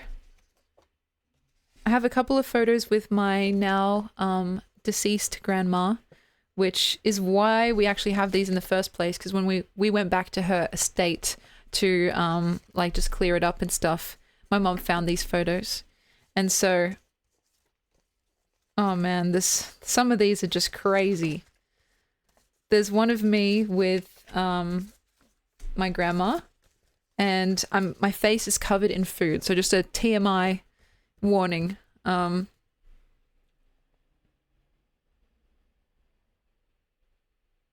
Please focus. Like, that is a gremlin. That is literally a gremlin. And not much has changed. That's me and my teta, Antoinette. I think this might have been at her house, because I don't actually recognize the decor, which is funny because it's in stark opposition to the pictures at my Greek grandma's house or my maternal grandmother's house, because the decor is literally exactly the same from 20 years ago. And so I'm blocking out my mom's face again. Why am I doing the fucking blue steel? Literally, why am I doing the blue steel? Look at that. I'm literally going like.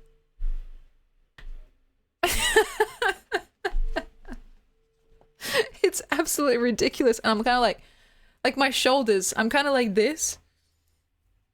I'm like, what the hell? Look at this again and tell me that's not what I'm doing.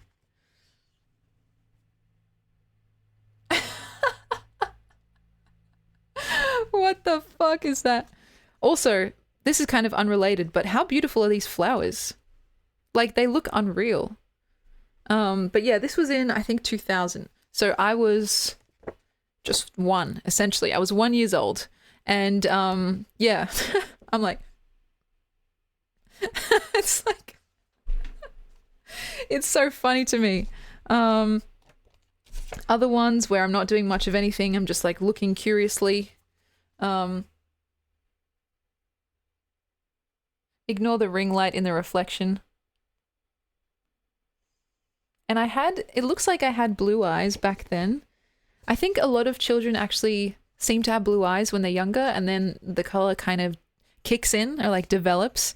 And so now, you guys know I have kind of greeny brown eyes. And I don't know, I think life would have been very different with a blue-eyed Emmy. I think that would be kind of weird. It would have been too much. Yeah, the Billy Emmy, that's right. This one though, this is probably my favorite, and I don't know why it's my favorite. I think there's just something about the composition of this photo, the expression, and the outfit. And so I'll let you guys be the judge, as well as the background, which if you guys can't make it out when I show you, I'll explain what you're actually looking at. So, what the hell is that?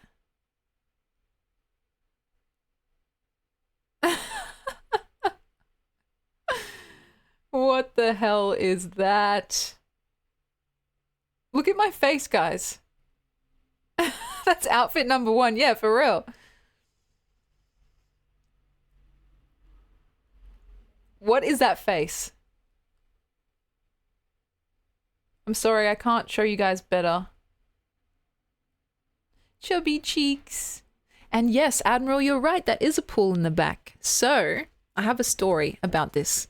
First of all, it's funny how I'm like the size of the pool. Like I know I'm sitting down, but if I stood up, I wouldn't be that much taller than the pool. That kind of cracks me up.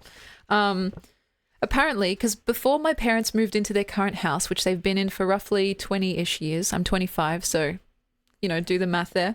They had a little place with a pool out the back, which, you know, is pretty bougie, but, you know, it was like it was like 1990s, so they got away with it.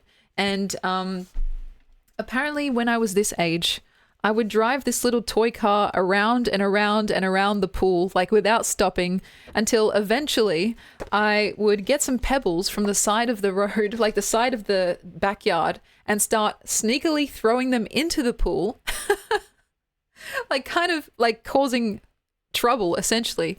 And then my parents would be like, Emmy, no, don't do that. And I'd just be like, hee hee hee. Bing, and just like throw another one in there and then just like run around so they couldn't catch me. And so whenever they weren't looking, I would just get another pebble and throw it into the pool. And I can't imagine how much of a nuisance that would have been to like get these stones out of a place where you're meant to be enjoying like a nice swim, like relaxing in the water.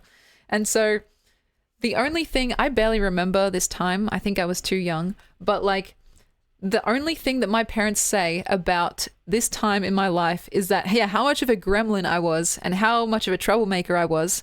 This was before my siblings were born, so it was just me as an only child. And just like riding around like a menace, like GTA 5 type beat, and then just throwing stones into the pool, which people were supposed to be enjoying. You know what I mean? And so they always say, oh, you were such a little troublemaker, throwing rocks into the pool and going hee hee hee, like giggling, thinking it's the most funniest thing in the world. And so actually they gave me my own version of a pool because obviously you can't really let a kid like that into such an adult size pool, etc. So I had my own kiddie pool. And this is another one of my favorite pictures. It is diabolical, essentially. You can really see the makings of a SpongeBob. Like, you really can. And as you guys know, I've had braces twice in my life. And as you see these teeth, you may see why. So the makings of a SpongeBob. This is a little kiddie pool. An Emmy pool, you might say, for real. And look at that face.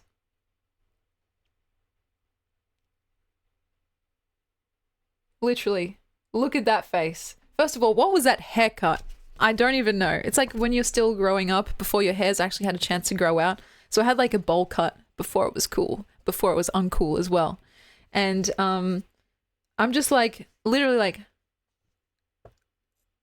it is almost cartoonish. I totally agree. And so these two are some of my favorites. Taken on different days, I assume, judging by the different outfits. And so I just had that aura, you know? I just had that, like, indescribable aura. And, yeah, I don't really have many memories of this first house. I think it was just before my brain came online. And it was before my siblings were born, so it's not really worth remembering either. But it was apparently a very interesting time. Yes, very silly. So I've been a jokester from back then, guys. Totally whatever this is. And these were the photos that were actually at my grandma's house. So I can't imagine what other photos there are out there at my other grandma's house or just like in my parents' photo books. And so yeah, my first word, it was genuinely attack, which is crazy. I think I always looked a little bit bewildered and like a little bit dangerous. And so I just thought I'd show you guys that. And can you believe you're getting that for free? It's crazy. It's because my mum just chucked it into all the infomercial prints and I was like, okay, fine, I'll show you. But in amongst all of them, I have one to show you guys, which I hope we can still be friends after this. Because holy shit, it's not a baby photo, which makes it even worse. It's actually a school photo I think judging by the hair, I would have been in like year 10, I think. And year 10, that was maybe at what? Okay, I don't actually know, but it doesn't really matter because it is heinous. It is absolutely heinous. And it's actually kind of like, how is this the same person? Now, just bear in mind, this is before the nose job, this is before the lip filler, and this is before my hair grew out, essentially, because I remember in year 9, I went to get a pixie cut, and then I spent the rest of my days, essentially, at school growing it out. And so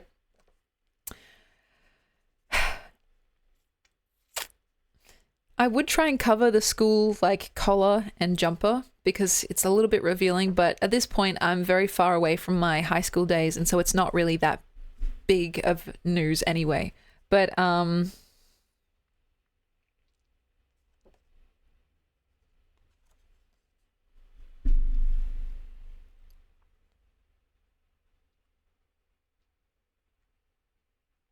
what the hell, guys?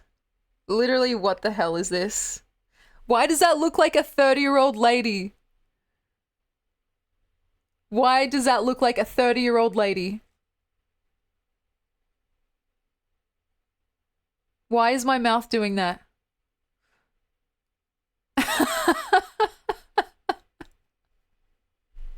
Also, like, the cheekbones were kind of popping off. You look like a New Zealander.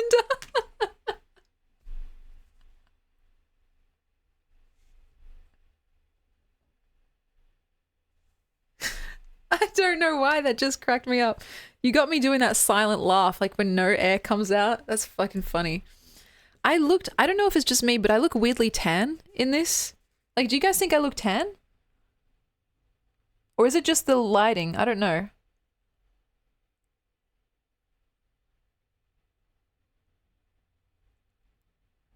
I mean... We had a New Zealander at my school. She had that exact hairdo. So this is actually the aftermath of growing out the pixie cut, because when I got my hair cut, it was like that short, essentially, or even shorter. And so I spent like literally, so year 9, I don't know if that's at the start of year 9, but let's just say it was 9, 10, 11, 12. I spent 4 years growing out my hair after it. And so this was like kind of the awkward in-between phase. I don't know why my mum decided to include this in the mix. She wanted to humiliate me. And honestly, I guess I did it to myself. But it does look like a stock photo. This was the like picture day at school. And so this was the best expression I could muster. Let me try it, okay? Let me try it.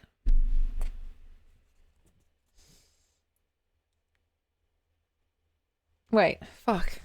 It's like...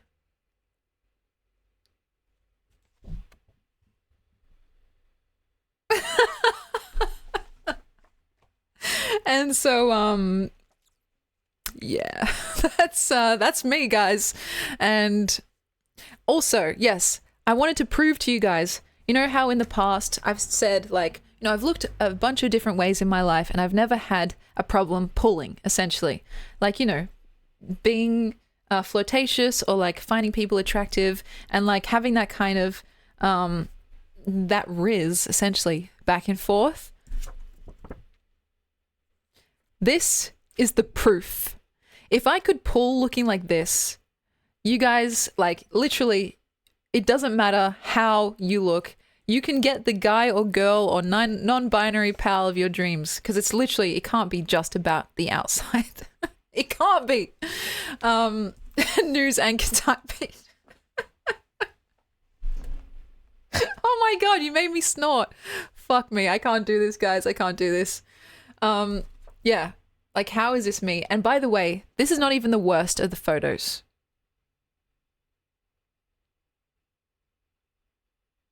I don't see anything wrong with it. It just feels so, like, I don't know. Like, I do, okay, to to say something nice about this, I do like how my cheekbones are kind of popping out. I'm really trying, guys. I'm actually trying to think of something else nice to say about it, but I can't think of anything. You look like a soccer player. No, I'm done. See you guys. I'm going. Bye, bye, bye, bye.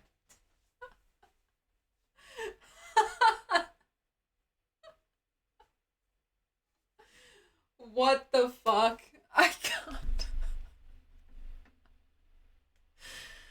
Oh, God. Guys.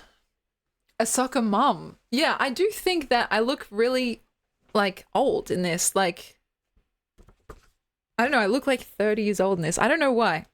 And so, hopefully we can still be friends. And, like, I guess you can only take my word for this, or whenever I have my high school friends on again, they can vouch for me. But, like, at this time, like, I was still, like, risen up with the best of them. Like, you know, I was relatively well liked, I would say. I had a really good friendship group, as you guys have seen, some of them. I was flirtatious, I was outgoing. Like, this did not stop me. And I think a lot of it is the hair. You're so right. If I can find my school photos from when I got the pixie cut, and actually the ones after that too, maybe you guys will get to see how it grew out. But I should say, since then, like, I have basically not cut my hair short. And that's kind of funny to me. Maybe I was, like, traumatized. Now, I have had haircuts, let me make that clear. But I've only had haircuts to kind of, like, trim the ends and, like, add shape back into it. Because, you know, when your hair grows out, it kind of loses its shape, you know? And so it was, like, since that photo, I saw that and I was like, yeah, nah. We've got to change something. And so now you can see my hair is quite long and there's multiple reasons for it. I've been saying for the longest time that I wanted to donate my hair, and I still do. And actually, I've been having a bit of a hard time like in my IRL life, my in real life, because I've tried to donate various things over my lifetime and I've been rejected because I wasn't up to scratch. And so most recently has been I've always wanted to donate blood, right? Because, you know, I want to be at least somewhat useful to society, right? I don't have a current proper job, as it were, and a lot of the ways in which I engage with the world, at least to me, feels a lot like I'm taking, you know? I wanted to give back, right? And so I went, despite my terrible, disastrous, horrible fear of needles, I went to donate. And they did the finger prick test first to check the iron levels in your blood. And they told me, this doesn't look right. We're going to need to double check. And so they did another test and they were like, oh, that doesn't look right. We need to check again. And so they got a little bit of blood out of my actual arm and I fainted. And once they took that from me, I think one of their other tests came back and they were like, yeah, you don't have enough you don't have enough iron in your blood to actually donate. And I was like, fuck. So I just went there, essentially fainted, had some of their free snacks and left. And I was so deeply embarrassed, right? Another time where I tried to donate my hair, this was a long time ago, kind of like high school era. I think probably before I did my pixie cut. I wanted to donate, but my hair was actually dyed, as in, like, I had colored it before, like it was like balayage or whatever. Basically, it was not virgin hair. And they told me that you can't donate hair that's been dyed because for some reason that's just their rules, right? It also has to be a certain length. So it has to be like, I think around 30 centimeters, like a ruler's length or something like that. And so I was very sad about that because that was also another reason why I wanted to cut my hair. And so it was like, it's been this like process where I've tried, I've actually genuinely tried, like gone out of my way only to be rejected because I don't meet some of the requirements. And I've been trying to get my iron levels up because I do eventually want to donate again, like at some point, right? But I think with the thalassemia that I have, I don't know if that will ever actually be enough, because thalassemia is essentially extended chronic anemia, right? And so that was a little bit disappointing. There's also been some other stuff that I can't even really get into now, because it's still kind of like a work in progress. But let it be known, at least, that I am actually an organ donor. Like, I've got the organ donor card that you have to get, you have to opt into as opposed to opting out of it. And so like I was like, just fucking take it all, eyes, heart, liver, like everything. And it's against my parents' wishes, so I don't even know if they know about it. But because, you know, although they're not too religious and they're not too spiritual, they have this thing where it's like they want you to remain relatively intact when you like pass on, and so you go to the afterlife with everything that you need, right? Your eyes so you can see, etc. But I'm not really that way inclined. Like, that stuff is nice in theory, and I respect people that do believe in that sort of thing, but I would rather be of use in this physical world than potentially have that stuff in the afterlife, you know, the big question mark of the afterlife. And so I like signed up against my parents' wishes, and I just said yes to everything. I was like, because you have the option to say yes to some things and no to other things, depending on how your own, like, you know, your own preferences. I was just like, yep. You can have it all. And some people say, oh, you shouldn't do that because if you get into a crash, they're not going to save you because they want your organs. And to me, that's a little bit tinfoil hat like. I think that, you know, you have to have faith that your doctors will stick by the Hippocratic oath. And if you don't have faith, then, well, you're essentially living in a giant conspiracy against, you know, the entire world. And that's not the type of way that I want to live. So, yeah, the iron deficiency was really a killer, and it does contribute to insomnia. I've had insomnia for a very long time. I'm only just recently trying to get a handle on it, with mixed success. But yeah, it's just crazy because like I feel like I want to be a good citizen. You know what I mean? I want to do right by my fellow peers and stuff like that. But I've just been I've been rejected at each step, and that's been kind of disheartening because like, oh my gosh, it really is like when you try your best and you don't succeed. And no, I'm not even vegan or anything like that. I'm just, I don't know, I got this genetic configuration that may be lucky or unlucky depending on who you ask. My dad has thalassemia, and for the longest time, the doctors didn't know whether or not I had it. I was nerfed essentially. And we went through this whole saga on stream as well, where I was doing all these blood tests trying to figure out why. I felt so tired all the time. And it was only recently that my doctor was like, you know, the blood test can give you false negatives, right? And I was like, pardon? And she was like, you did the thalassemia test, which came back negative, but your complete like blood count, your blood work, essentially when you break it down, points in every single way to you having thalassemia. So you should just like, unless you do a genetic test, you should just proceed in your life as if you do have it. And that's what she literally said to me. And I was like, fuck. So I did this test when I was a baby. I did this test when I was like 20 years old. And I did this test recently to see if I had this thing. Each time it said no, no, no. And yet she was saying how she went through the exact same thing until she did the genetic testing and it gave her positive. And so I was like, huh. That's very good to know. In terms of how my life has been different, I think I've just been trying to work with myself rather than work against myself. Also trying to supplement very specifically as opposed to just like a multivitamin, for example. I have a grudge against multivitamins for reasons that I don't know if I should even get into. I do know that they serve a genuine and helpful function, but if you actually care about supplementation, you would almost never go for a multivitamin because it's too broad of a blanket fix. If something ends up helping, you don't know what it is in that multivitamin that helped. And if something ends up hurting, you don't know what it is in that multivitamin that hurted, essentially. And so I, instead of like going for just like a blanket like fix, really specifically going in ingredient by ingredient in terms of supplementing and like trying not to compare myself to others who may have a different lot in life, essentially. Instead of being like, why can't I go to the gym every single day and just like power through a workout like I've seen some of my friends do? It's like, well, I'm just built different.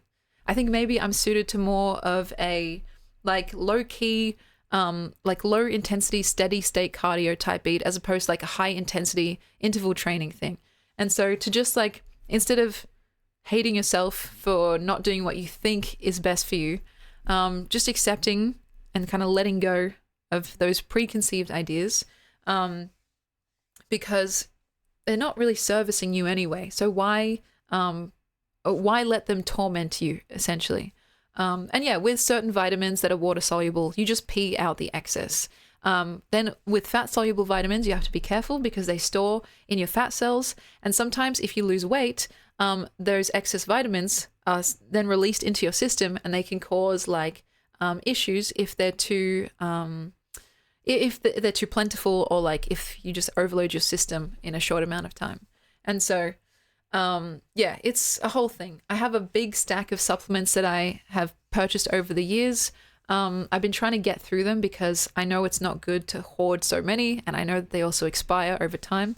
And so I'm going to only be repurchasing ones that I think are worthwhile.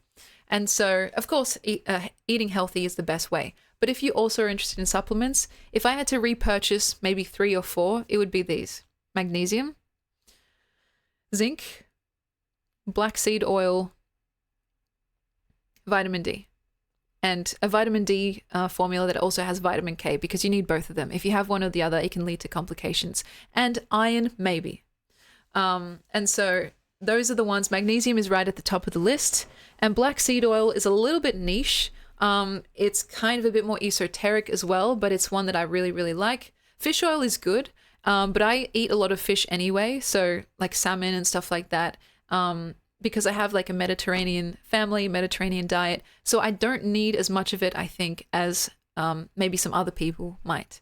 And so that's kind of my own personal stack, but I know it would be so different for literally every single individual. And yeah, I feel like, and mountains of sushi. See, that's also very true. I also eat a lot of tuna, though I will say you have to be careful with certain canned fish because they contain mercury. And so I only learned recently that, well, not too recently actually, but pretty late in life, that the recommended serving of canned fish is only the small can of like tuna, for example. You get ones that it can be like really big. And I'm like, oh yeah, I just love it. I could have a whole can just by myself, like make it into a tuna salad or whatever. But that kind of goes over your recommended daily allowance, so to speak, for like heavy metals and stuff like that. And so you have to be very careful because, you know, of course, when it comes to that sort of thing, you can end up really severely like damaging your body. And so you have to be careful. Just, you know, take it easy. Don't go too ham with the tuna salads. And that's me talking to myself because I love a tuna salad. Let's be real. And I love tuna, sushi, and everything like that. But in terms of like fish, I think salmon is really king, right? Like smoked salmon is good, but the actual like fillet or fillet, if you want to get fancy with it, of salmon is probably one of the most healthful foods. Good fats, good protein, and really super tasty if you know how to like season it well. And so yeah, if you guys could see my stack, I think you'd be surprised because it's really like there's probably about like 30 plus different supplements, but I really treat it as more like an experiment. And I have purchased some that I kind of realized it was a little bit of an impulse buy or something that I would not repurchase once it runs out. And so that's why just like take this advice with a grain of salt and make sure that you learn from any of my mistakes because yeah, there's been a lot of trial and error essentially, and supplements that I would not recommend to people even though I've tried them myself. Yeah, it's definitely a trust the process sort of situation. I don't mind mackerel. I've never tried, is it hake or haki? I don't mind cod either. In terms of fish, I can be a little bit picky. Not when it comes to the high class stuff. You guys know me and my expensive taste for no reason. I really love lobster. I really love crab. And I fucking just talking about this makes me want to go to this like fancy restaurant that I go to with my parents. Because I'm pretty sure they have a voucher. I fucking love lobster. Like, I love shrimp. I fucking love prawns, as we call them here. And the thing with prawns though is that I have to clean them very, very well to feel okay about it. Because you know how you like take off the tail and you like take out the stomach essentially, and you take out the poop.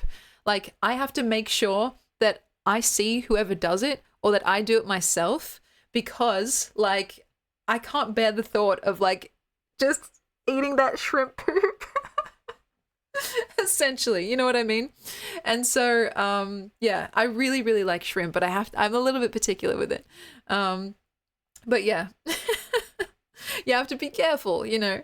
But seafood in general, I never expected to like it so much, but I do. I think it's fantastic, and when it's cooked well, that's the like make or break. Because if you overcook some types of seafood, for example, I seriously like can't tolerate it because it's just rubbery and like kind of bland, and you don't want to put yourself through that, right? I actually understand though, like the smell can be off-putting, but like seriously, when it's done right, it's just beautiful. It's like melts in your mouth, and so yeah, I really want to go to that place. But what can I say? You know, it's like in general, with someone who has such a sweet tooth, it's surprising to me that I also have like that like kind of savory tooth. But yeah, I guess I'm not like, I don't discriminate essentially. And yeah, it's like the decadence tooth. That's exactly right. Anything that's kind of decadent and moreish, I have to pace myself with. Like we were just talking before about how I burnt my tongue because I was eating too much pineapple, essentially. It's like, yeah, or with dried apricots, for example, one of my favorite snacks. I had to put a ban on myself because they have like sulfites or whatever to preserve them and like to dry them out. And it just like, it makes me feel very sick after having some. And so I realized that if I can't control myself, I just have to quit them cold turkey, which made me so sad because they're really quite tasty. So I have to just stick to the fresh apricots, which isn't too bad of a trade-off, I think. But yeah, if it ain't burning, it ain't working. I think that's true. It's weird my sweet tooth has lowered as I've gotten older. Honestly, I hope that happens to me because it's really disastrous sometimes. And all I can think about is something sweet. And like, it literally distracts me. So, yeah, cold turkey, like the Krispy Kreme, that's right. Though I will say, for some reason, the New Year's resolutions have really been working. A lot of the time, people like kind of clown on them because they think, oh, you know, it's like, you could do it at any point, right? It's like the kind of thing where, why do you have to wait for the start of the new year to like suddenly have this wish? But I don't know, I think there's some magic to it. And so it started with McDonald's, it went to KFC, I'm pretty sure, and now it's Krispy Kreme. And yeah, I feel very sad, but you know, I've gotten this far. At least I've gotten to March without having any Krispy Kreme. And so I'm going to try and take it all the way to the end of the year. And like I've been saying, it doesn't stop me from having like regular donuts. I just can't. It's just because I don't crave regular donuts as much as I crave Krispy Kreme. And specifically the original glazed. It's just about, you know, like making sure that I keep myself in check, that I check myself before I wreck myself, essentially. And it was funny because I remember like raiding into Ariala's stream and she was talking about KFC and how much she loves it. And I told her, oh, I loved it so much I had to have a New Year's resolution to stop having it. And she found that so funny. And I was like, yeah, I'm like a spiritual like kinship with Ariala and her love of popcorn chicken. Oh gosh. But yeah, I also love waffles. Don't you worry. Like I don't discriminate. I haven't had waffles in a very long time though. And I also like pancakes. So it's like, you know, the whole gamut essentially. And if it were up to me and I had no sense of like healthfulness or anything, I would just literally eat like a kid in a candy store. Yes, waffles with whipped cream and blueberries, just beautiful. And honestly, I don't have a starter anymore, like a sourdough starter, but I used to have one. And when you make your own like waffles or pancakes from scratch in my Nara Smith era type beat, they're so good, especially if it's like a sourdough mixture because you get that little bit of tang from the cultures in there, and it's just so good. It's like damn. And so yeah, blueberries. Oh, I love blueberries too. You get the big punnets from like Costco. They used to make like kilogram punnets worth of blueberries, but I think nowadays they've shrunk it because maybe people weren't able to eat it before it expired. But yeah, oh gosh, the Nara Smith era. Nemi Smith. Oh gosh. The fine line between muffins and cupcakes has gotten thinner and thinner. I totally agree. I also love a good muffin slash cupcake too. Honestly, there's not much sweet stuff that I don't like. Though I will say, and this might be controversial, but probably not surprising if you know me, but I don't like tiramisu. And it's only because I don't like coffee. Like, I don't drink coffee. I don't drink much else besides water and juice and cordial and tea. But besides that, like, I don't drink alcohol. I don't drink coffee. I don't drink iced coffee or anything like that. And so I don't like tiramisu, and I know that makes me like, it disqualifies me from being a true wog, but what can I say, you know? It's like, it kind of works out though, because if I'm with someone and they love it, like you, for example, Ghostbox, then like the olive theory, they can have all of it, and I can just, you know, I can get something else from the menu. I don't drink coffee, no. Tiramisu is kind of like it's an Italian dessert, if I'm not mistaken, with like ladyfingers, the biscuit, and like cream and like coffee infused in it, and it's, you know, it's a perfectly respectable dessert. But for someone like me, I can't get over the coffee taste, and yeah, I'm kind of glad that I never got into coffee like when I was younger, because I think right now I would have been like freaking addicted as anything. But yeah, I kind of avoided that, as well as like the kind of you know, the interest in alcohol and stuff like that. I also really like the smell, funnily enough, because I used to work at a coffee shop, right, which is very funny. I didn't like, they were never worried about me like stealing the supplies, because like I was just like, yeah, I don't drink coffee, I don't really like it.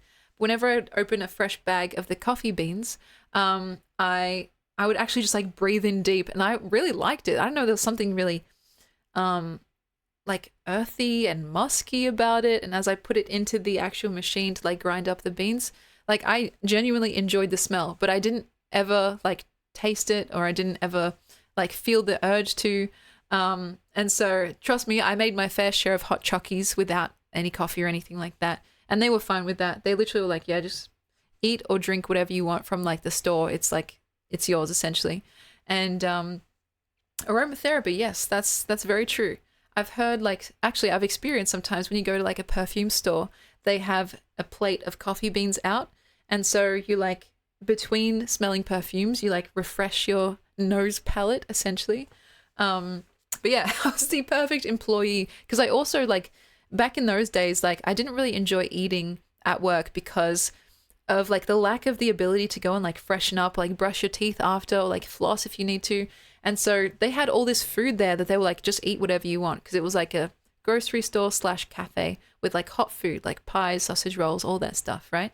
And I was like, thank you, that's very kind of you. And I would take advantage of this, but like the fact that I wasn't at home and that I was like customer facing made me feel kind of self-conscious, because like I didn't want to have like, I don't know, a sesame seed in my teeth, you know what I mean? Yeah, or like just cake all over my face. And we did have a bathroom and stuff, but like I didn't feel as fresh after eating at work. And so I just didn't drink coffee, and I didn't eat any of the food. I was literally the perfect employee there. Or maybe not so perfect, considering I was on my phone for a lot of it, but literally my manager told me to do that. So anyway, yeah, it was a fun experience, and I did sometimes eat some of the food that was offered to me, because like they also had, besides the hot food, they had a little section for just pure dessert, and that was torture. That was literally torture, because they had these beautiful slices, like hedgehog slice, which if you guys don't know is kind of like how how would you describe it? It's kind of like a biscuity, chocolatey thing with like shavings on top. They also had like lemon slice and raspberry slice, and I was like just staring at it, like just drooling. And so every now and then, probably like once every few months, I would just be like, you know what, I'm gonna have one of those, and I kind of just like, hastily eat it in my breaks between customers because I was literally the only one working there. So if the door opened and the bell went, it was like ding dong, I'd have to put down whatever it was I was doing, even if I was supposedly on break. And so, yeah, in between customers, I just like, have some cake. And like, it was just like such a weird experience. Mud cake is fantastic. Seriously, mud cake it's a pretty rich, and some people don't like it for that reason. But I fuck with mud cake. Specifically, there's a type of Belgian mud cake that's kind of like a marble mud, and it's so good. It's just, oh my God, it's so dense. And my dad, he prefers like mousse cake, right? Which is a bit lighter and a bit airier. But for me, the denser the better. Like I want the fucking cake from Matilda. You know, that gigantic cake that looks like it's pure mud. Like that's the kind of cake that I'm searching for in my life. And so, yeah, I can't believe that they don't have mud cake where you're at, Sea Locket. That's crazy. Here they have them in like every grocery store essentially. You can get the more like fancy expensive ones like the Belgian one from proper cake stores, but literally just at the grocery store there's kind of like the meme of like the Woolies mud cake, and it's so good. If I could, I would send you a mud cake across the ocean. If you ever come down, we'll have a slice together. But seriously, sweets were my weakness, and yeah, that short stint, it was about a year and a bit that I spent at that coffee store. Like I literally like was surrounded by things that I could not / did not want to eat, even though I had the option to. And so yeah, I guess that was good. I kept myself in check. Maybe it is called something else where you're at, Sea Locket. Mud cake. I don't know what else they would call it. It's like a dense chocolate cake or something like that. And yeah, it was fun. The customers were always very interesting. I had some bad experiences with customers, but usually like 80 to 90% of the time, I had fun, pleasant experiences where people would even like leave tips and stuff, even though we don't have a tipping culture here in Australia. We did have a little box out that said for anyone that had spare change that they didn't want to like bother putting away, like cluttering up their purses or their pockets. And so I'm pretty sure I got a 50 once, and I was like, are you sure you meant to do that? But I guess they just really liked the service. And so, because I worked alone, I didn't have to share the tips with anyone, which was really a real boon at that time. Like I was making money hand over fist. It was actually crazy because I was working like 8-hour plus days, on my own. Plus on the weekends where you get paid a little bit more as per the minimum wage laws here in Australia, or at least I should say Victoria. And when the customers, like when it was slow, because it was during the pandemic, a lot of that time I spent there was during the pandemic, so no customers would come in. And so I was just on my phone playing around with the stock market, making like, close to $1,000 in a single moment, and then just being like, what the fuck just happened? And also when customers would come in, just adding their own tips, it was like I was playing life on easy mode essentially. And it was like, the mother load, in The Sims, you could do like the cash cheat code. That's literally what I was doing. And I was like, what is happening? But of course, all good things must come to an end. And there were lots of times in between where I was just not enjoying myself because of the long hours and because of the isolation as well. So it was like a very double-edged sword. And when the owners actually came down from interstate, the whole vibe changed. And they had that thing which I've talked about before, where like they think they know what's going on because of what they're seeing in their books, but they don't realize what is actually like on the floor day to day, and what people are actually saying and what the customers actually want. And so I was kind of at a crossroads versus like doing what my bosses wanted me to do because it like saved them money or whatever, versus what I knew to be the kind of correct thing to do for the customer satisfaction, right? I always use the example of like how they made their recipes, like for the coffee and stuff. for like the mocha or the mocha for our international friends. It's like 1 tablespoon of chocolate powder or whatever. But when I tried it, like when I tried making it, I was like, this tastes still too watery. Like, why not try 2 tablespoons or why not try 3, right? And when I did that, I would get repeat customers because they actually preferred the way I made their coffee as opposed to anywhere else, right? But the bosses, they didn't see it like that. They just saw that 1 tablespoon was less expensive than 2 or 3. And so, like, I don't care what you think it is you're doing, just make it how we tell you. And it's like, okay, you're going to lose customers, but if that's what you want. And so, but they don't know that. Like, they don't understand that sometimes it's worth losing like 50 cents in a spoon of cocoa powder versus like the maybe 10, $20 that someone would spend, like because they came specifically for that recipe. And so, of course, it's like, don't bite the hand that feeds you. Don't argue with the people that are employing you. So I just like said, oh yeah, sure. And then just still did it my own way. But eventually, you know, things came up. I had enough essentially, and also had some life stuff going on, and I quit. And, you know, the pandemic started to loosen a little bit. The restrictions started to loosen, at least. People started to come out of their houses again. And so I started and left at a very weird but good time, because I didn't want to actually work for my money, you know. I was essentially there for that weird in-between lockdown phase where sometimes there would be no customers at all, or just like drips and drabs where I could manage it on my own. Because I think nowadays, with no restrictions at all, there would be too much for one person to do on their own. I don't know what their situation is now, if they've employed more people or if they're just running someone ragged. But yeah, it was a very interesting, weird experience. The quitting process was awkward, but fine.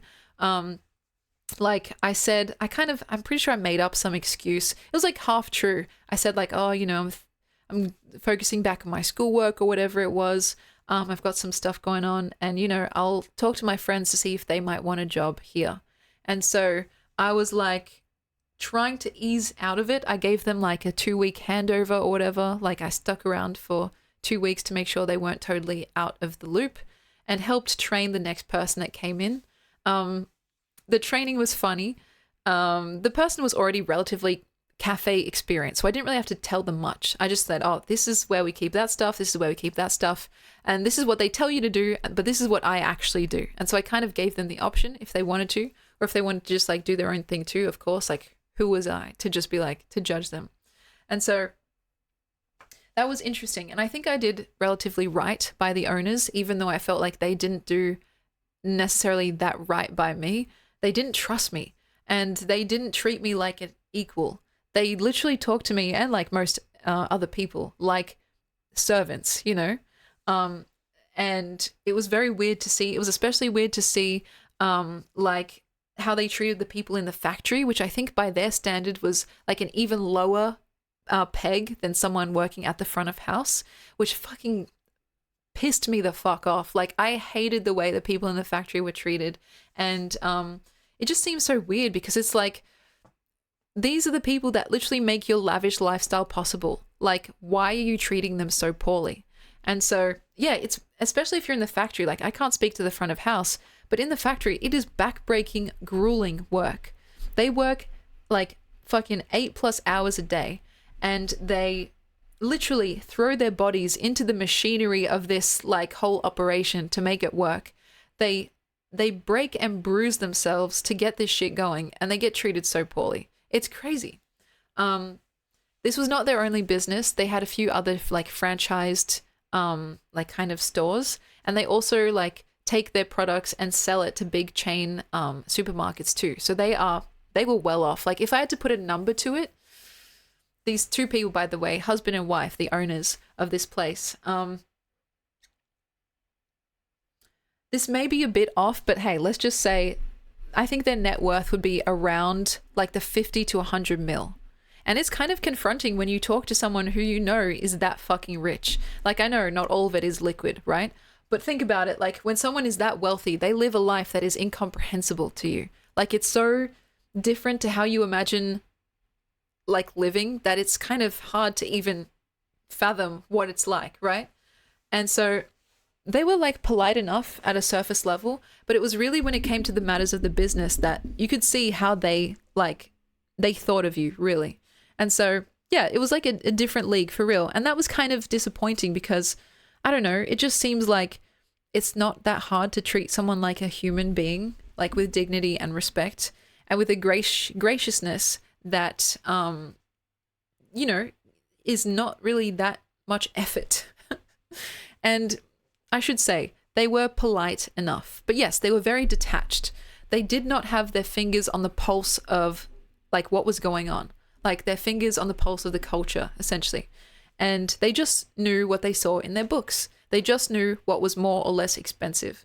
They didn't care for the customer experience. They didn't care for their worker experience. They cared for, you know, that experience. And it's hard for me to say this stuff because these people were relatively polite on the surface. And so it's hard to like get a weird vibe from someone even when they're like outwardly pretty friendly to you. But it's about the ways in which they're underhandedly unfriendly that really matters. And just the way they treated their other workers, even if they treated me nicely, like it automatically made me an op, essentially, if when I heard that they were treating the factory workers poorly, like not giving them appropriate breaks, which by the way is illegal, or you know, like not letting them have fucking the free food after work that was literally about to go into the trash. You know, that was something that really pissed me off, and something that I don't care if it's illegal or if it was against the owner's wishes. I did it and I would do it again. Like the food at the end of the day, obviously you can't keep food in the shop window for more than a day. I'd have to pack up everything that wasn't sold, and they told me, so the owners, they told me to throw it away, not to donate it. I could take it home if I wanted to, because, you know, that was just their offering to me, which I guess was nice enough of them, but I couldn't give it to anyone else. Like I couldn't give it to a homeless guy, for example, because that was a liability. If they got sick or pretended to get sick, they could sue the company, and then they'd be in a whole world of pain that they don't want to deal with. And I couldn't give it to the workers out the back who'd been working for way longer and way harder than I did, because again, liability, against the rules. What the fuck? So I didn't care. And I knew there were cameras, but I literally just let them like watch if they were watching. And I gave them like these big packaged, like kind of trays of like pies and sausage rolls and whatever else was like due to be expired. Sometimes the cakes and stuff were due to be expired, though it took a lot longer. There was like a month or so that we could keep them in the fridges. And I would just wrap it all up and just like hand it over as I was leaving. And trust me, I kept a lot of it for myself too. So it's not all altruistic, but this is just going to show how much wastage there was. There was enough for me to take home like a dinner's worth for my entire family, and also for me to feed the majority of the factory workers out the back. And the owners just wanted me to throw it away, right? And so it was just really annoying that they had that opinion and that they were expecting me to be like on board with that. Like they were expecting me to be like, oh yeah, that makes sense. Let's just chuck away like hundreds of dollars of like perfectly good food. Like I get that they were trying to save their butts from like some impending lawsuit because, you know, that's just the main priority, not getting sued for millions of dollars. And I also knew that I could very easily get fired or even worse for purposefully breaking the rules time and time again. I didn't know if they were watching or not. I didn't know how much they cared or not, but I did it anyway. And I think the workers were grateful, but to me, it wasn't even about that because I didn't feel like I was doing them a favor from like the kindness of my own heart. It was neutral of a thing for me to do. Like, and so it was just one of those things where, I don't know, I could see the owners were being polite to me. And yes, that surface level kindness is really like slimy sometimes. And you can kind of tell that it's really businesslike and all mostly for show. And they just saw me as another one of their underlings, right? But the fact that they treated the factory workers like less than, just immediately gave me a bad taste in my mouth. And I was like, yeah, nah, that's not happening. Not under my watch, at least. And so I don't know how they're doing now. I think a lot of people that used to work there moved on, which is unsurprising. Um, like I remember I even got like invited to one of there was this girl there. I say factory workers because there were a lot of them, right? But I do know their names. Don't you worry, guys. There was one of them. Her name, well, her nickname, I guess, is Susie. Her full name, it's kind of unique, so I can't really say. But she literally invited me to her wedding, and like we didn't even really know each other that well. I just like I would give them food sometimes and like say, "Keep it up, you're doing well." But that just goes to show like the kind of how a little bit of kindness can go a really long way. And I was sad that I didn't get to go. I can't remember why. This was a few years back now. I think I had some other engagement on at the time. But like that was literally all it took to make a friend, is to just treat them like a fucking human being, right? And I feel like if the owners had been a little bit less concerned with like pocket watching, they would have been able to enthuse their workers enough to actually get more productivity out of them. If you want to see it in that kind of cynical business minded way, if the sheer humanity side of it doesn't really stir your fancy or whatever. And so, yeah, I just remember that place for its complexity and its weirdness and its once in a lifetimeness. And, it's once in a lifetime by like design and kind of hopefully, because we don't want another pandemic again. I don't want to have to go back into retail like that again.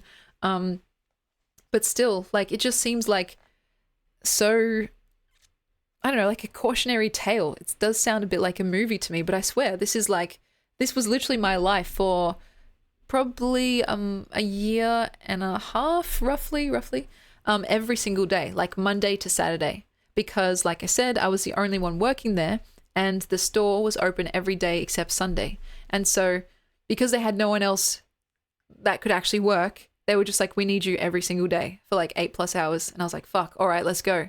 And I don't even know how I did it, like how I got up every day at like 6 a.m. because it's like a cafe/bakery, right? Like it needs to be open by like 7.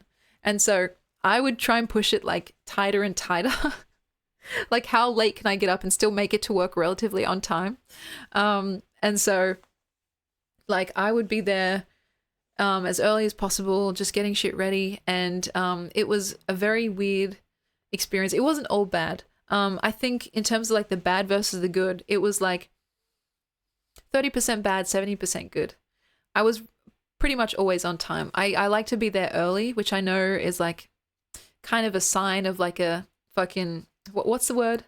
Like a 9 to 5 cuck type beat. I know.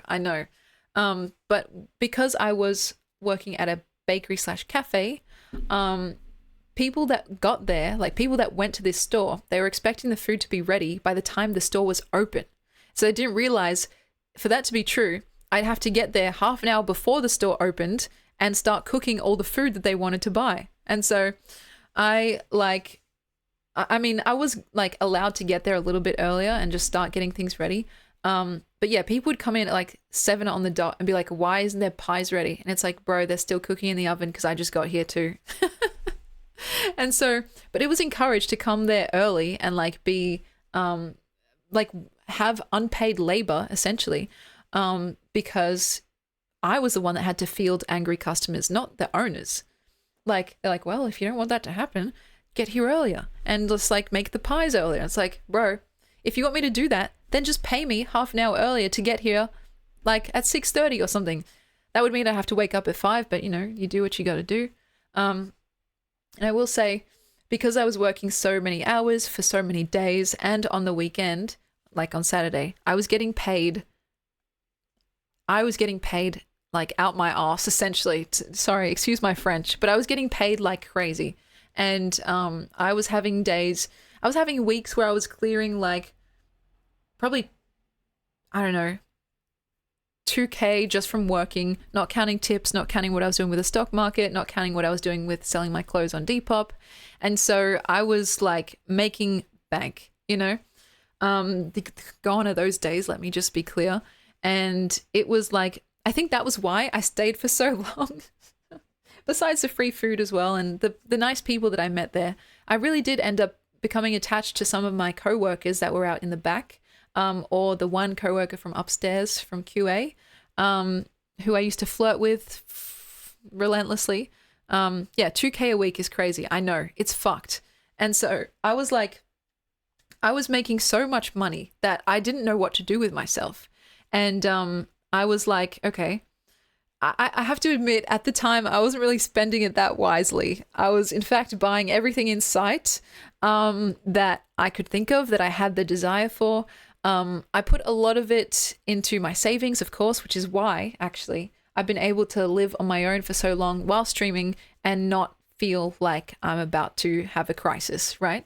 My craziest purchase, well, I spent a lot of money on just random like clothes and stuff. I did a lot of thrift shopping because I really liked fashion. I still do. But yeah, I just went buying clothes, and that's really not the most ethical thing, though I tried to convince myself it was okay because it was secondhand.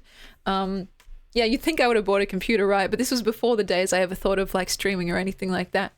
I also purchased my red light, which is back there. You guys can't see it. It's on this chair here. And the trip. So what else? I did go on holiday to a couple of places. I went to just around Australia, like with my family and stuff like that. We did like a Christmas thing at the end of the year where we'd go somewhere, like a beach house for a week and a bit. And my red light therapy device, which was, by the way, I was an early adopter of red light and I still stand by it. It was about maybe like $600 or $700, which was pretty pricey at the time, considering, you know, some people still don't believe in the literature, like supporting its benefits, which, you know, I think is up to an individual. It's not a red light mask, though I do want to get one of those eventually. It's like a big square panel. And I use it every single day. And I think, you know, sometimes you guys say I look tired and stuff like that, which I think is fair. But if I didn't use my red light, I'm pretty sure I would look like 100 times more tired and just like decrepit than, you know, than I do. And so, yes, you guys will see some of those outfits that I bought. What else did I buy? I spent a lot of money on just like random frivolous things, little gadgets and gizmos. I spent a lot of money on presents for people. I remember going crazy at Christmas every year. And yeah, just like finding that I got a lot of pleasure out of like not just buying things for people. I think that's very fun, but also having the ability to not check your bank account before you make any purchase. You know what I mean? Like nowadays I do check. I'm like, fuck, how much money do I have before I actually go out and buy this thing? But back then, I didn't even like care. Like I was just like, yeah, whatever. Let's go out to a restaurant or like let's go out shopping. And I wouldn't like it didn't matter to me because I knew I would have enough money for whatever it was that I was going to buy. And so, you know, that's a type of security that goes beyond the financial and actually like ends up soothing like some kind of mental insecurity, like which is really weird and probably not that healthy. But it's like, you know, it's that idea that you're okay, essentially. I did also invest in some stocks and I made a good bit of money for a while, but I did also invest in a couple that I do regret and I'm still holding the bag on. But you know, it's like you don't actually lose until you cash out. And so I'm stuck holding a bag from stocks that I invested back in like maybe 2020 or even 2019. And so, yeah, I have a respect for the stock market and I was a lot more invested in it back in 2020 because I think I just had more time on my hands. I was like bored and looking at what was happening in the culture. And, you know, I had the disposable income to play around with and I never put anything forward that I couldn't afford to lose, essentially. And so I don't have any Doge stocks. My parents, they sold their Pepe coin and I think they sold their Bonk coin, but I'm pretty sure they still have some of their meme coins. And so go figure. They also have a couple of like fractions of Bitcoin, not a whole one, I don't think. And so, yeah, they're very much a lot more interested in the stock market now than I am. And so that's quite funny because I always felt like it should be the other way around. But yeah, like it's weird. Having money is nice. It's not just for the things you can buy with it, but for the possibilities and access that it grants you. Like, you know, I had, if I wanted to, I could just sign up for a gym and like sign up for a spa thing or like, you know, get laser hair removal and that stuff adds up, you know, it's pretty pricey. I had the option to change things if I wanted to. Like, for example, get lip filler or like get a nose job, which I funded myself entirely. And that's not cheap either, guys. Like, seriously. It's the kind of thing that, you know, that phrase where it's like, you're not ugly, you're just poor. And like, that was kind of true. My nose job, I think in total was probably around 15K for everything, like the whole package deal, staying in the hospital and everything like that, the checkups afterwards. Lip filler, I've only gotten like 2 or 3 times in my life. And I got Botox, but I think it's worn off now because my forehead actually has movement again, which I'm actually happy about. I don't think I'm going to get Botox again because it paralyzed my face in a way that I felt like I lost some of my me-ness, like some of my expressions, you know? And so lip filler I got once a year, and that was about, I can't even remember now, but it's like $500 per time. And it does hurt a little bit, but they numb the area, so it's not meant to be too painful. If it's too painful, then something's wrong. But yeah, is not being able to pick your nose worth it? Honestly, yes. And it's not just for the aesthetic purposes. Like, I can actually breathe through my nose now, which is good because back in these days, you know, my nose looks relatively the same, but I had a deviated septum, which meant that I literally could not breathe through my nose. Like, I was literally a mouth breather. And that, my friends, is one of the worst things to be. We need to be able to breathe, guys. And so I noticed that after my nose job, I could actually breathe better, sleep better. I could even sing better because I was getting proper air into my lungs, and like I was able to practice proper tongue posture and stuff like that. And so, yeah, it was like a holistic thing. They really do suck. And the thing is, if you do have a deviated septum, usually you can get a lot of your surgery covered by your health insurance. But because I also had aesthetic concerns, I was like, well, can you make it a bit straighter and can you make it a little bit, you know, this or that? I had to pay out of pocket. But still, it was a bit cheaper than it usually might be. And so, yeah. Brip, welcome in. Let me allow that joke, even though that is crazy work to start off an introduction with. And yeah, they do say that breathing affects your facial structure. I think that's true. My face has developed over the years as I've practiced proper tongue posture, or mewing as they call it. I think it's funny how we've just given it that name when literally it's been around since time immemorial. It's literally just good posture for your tongue. It's where your tongue should be, at rest, instead of at the bottom of your mouth, or like in the middle. It should be like kind of suction to the top of your palate. It's like a pillar of muscle that holds your entire like upper skull in place, like against the forces of gravity, essentially. And so it's kind of gained notoriety because it was picked up, like mewing was picked up in like, you know, not incel circles, but like in like the popular culture circles where like the chads are going like that and shit like that. But literally it's just, you know, as if standing up straight would be called spine maxing. It's like, no, bro, it's just standing up straight. Like mewing is just having your tongue stand up straight, essentially. And so, yeah, it is also near impossible with braces. And I also had braces for a while, and I tried to mew with them, but I didn't do it for any type of like aesthetic changes that I would see. I did it because I was trying to build a habit, you know, because, you know, if I was doing it for 2 years while having braces, then by the time I got them off, I'd hopefully have remembered the habit. But it's still like, yeah, something that I have to purposely remind myself of doing. And I haven't quite mastered sleeping properly with proper tongue posture. I still sometimes wake up and my mouth is open and I'm like, oh no. So I understand why people do the thing where they tape their mouths closed at night, though it looks really, really goofy. And I see why people clown on it because it seems very extra. It seems very like, oh, do you really care that much about, like, are you that vain that you want to tape your mouth closed while you sleep? It's like, still, I think that, you know, it's non-negligible when it comes to general health.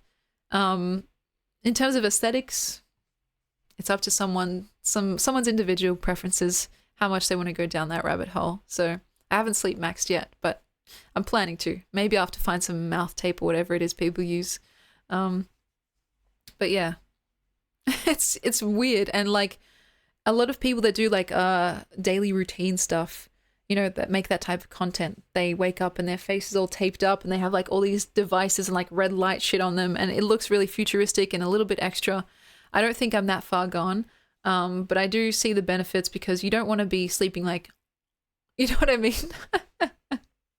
Because it dries out your mouth. It's not great for your just general health, and you know, yeah, that's something I'm still working on. Eventually, you want to be practicing proper tongue posture so you don't need to tape your mouth shut. But it's very hard when you're sleeping because you can't catch yourself whenever your mouth falls open. Yeah, it's a little bit like Edward Scissorhands vibes. It's true. Oh, good lord. Anyway, I've been talking so much this stream. I guess this time slot is kind of working. It's time for us to raid out because I'm getting hungry and I have a mountain of sushi waiting for me. Don't go, Emmy, don't go. Let's see who's live. Is Germa still live? Let's see. And yeah, I feel like a lot of people are surprised when I talk about stuff like supplements and mewing and stuff like that, because they don't realize that I'm actually interested and invested in a lot of like different circles. Like, and I like to do a lot of research, so I get really like, you know, knuckle deep or even elbow deep in certain topics that I'm interested in, like reading really obscure literature and like just trawling through all this information because I want to get to the heart of the matter. And so with stuff like that, like when we were talking about supplements earlier, like I've done my research, you know, I know what I'm talking about, and that's why I save my thoughts and opinions until I reach that stage, you know. I try not to talk about things that I don't fully understand because, well, one, I don't want to give false information, of course, but two, I don't want to be seen as a fool, you know, to be proven wrong immediately, or like, yeah, just seen as someone who does poor research or like half-baked research. So she mogs all the other streamers up. Oh gosh, you guys are very funny. Now let's see. We've got Scotchy live. Oh my god, we've got so many people live. I guess it's just that Sunday feeling, right? If you guys didn't know, the weekends are very good for streaming because most people are free. And so if you've ever wondered why people seem to really like streaming on the weekends, that's why. Germa is still live. Do I dare and do I dare? He's playing RoboCop Rogue City. And I just know what's going to happen. Every single time we raid into Germa, someone in the chat says a very sarcastic, huge raid. And I get really kind of embarrassed, but I also laugh. Because it's like, it's not a huge raid. It's a massive raid. But for someone with 10,000 viewers currently, like 20 or so is just a little drop in the bucket, but it cracks me the fuck up. Maybe we'll save Germa for another time. If Cody, you've got a rec, then I'm happy to try someone new because I was saying that I wanted to raid new people and just like branch out a little bit more. So massive raid is crazy. Kayla Shay, I got you. I was thinking, you know how we're doing a different outfit every stream? Maybe if we did like a different raid every stream, that could be a nice way to start meeting some new people as well. Because I think I've fallen back on my haunches a little bit. Is that the phrase? Gotten a little too complacent. And though I have our favorites that I really like saying hello to, it's nice to start to put out the feelers and do a little bit of networking too. So, Kayla Shay, let's say hello. And I might dip out real quick to get the sushi and then come back and have a bit of a chat. So, thank you guys so much for joining me. Let me know if you would like to order any of the infomercial stuff you saw today. And yeah, I'll be back the day after tomorrow, same time as today. So like midday-ish, Australian Eastern Daylight Time. And let's say hi to Kayla. She's doing some just chatting. She's got a cute little stuffed animal there and a pretty cool looking background. So everyone take care. Enjoy this funky music. Hugs and kisses, cugs and hisses. And remember what I like to say, behave, or at the very least, don't get caught. I love and appreciate you guys. Mwah.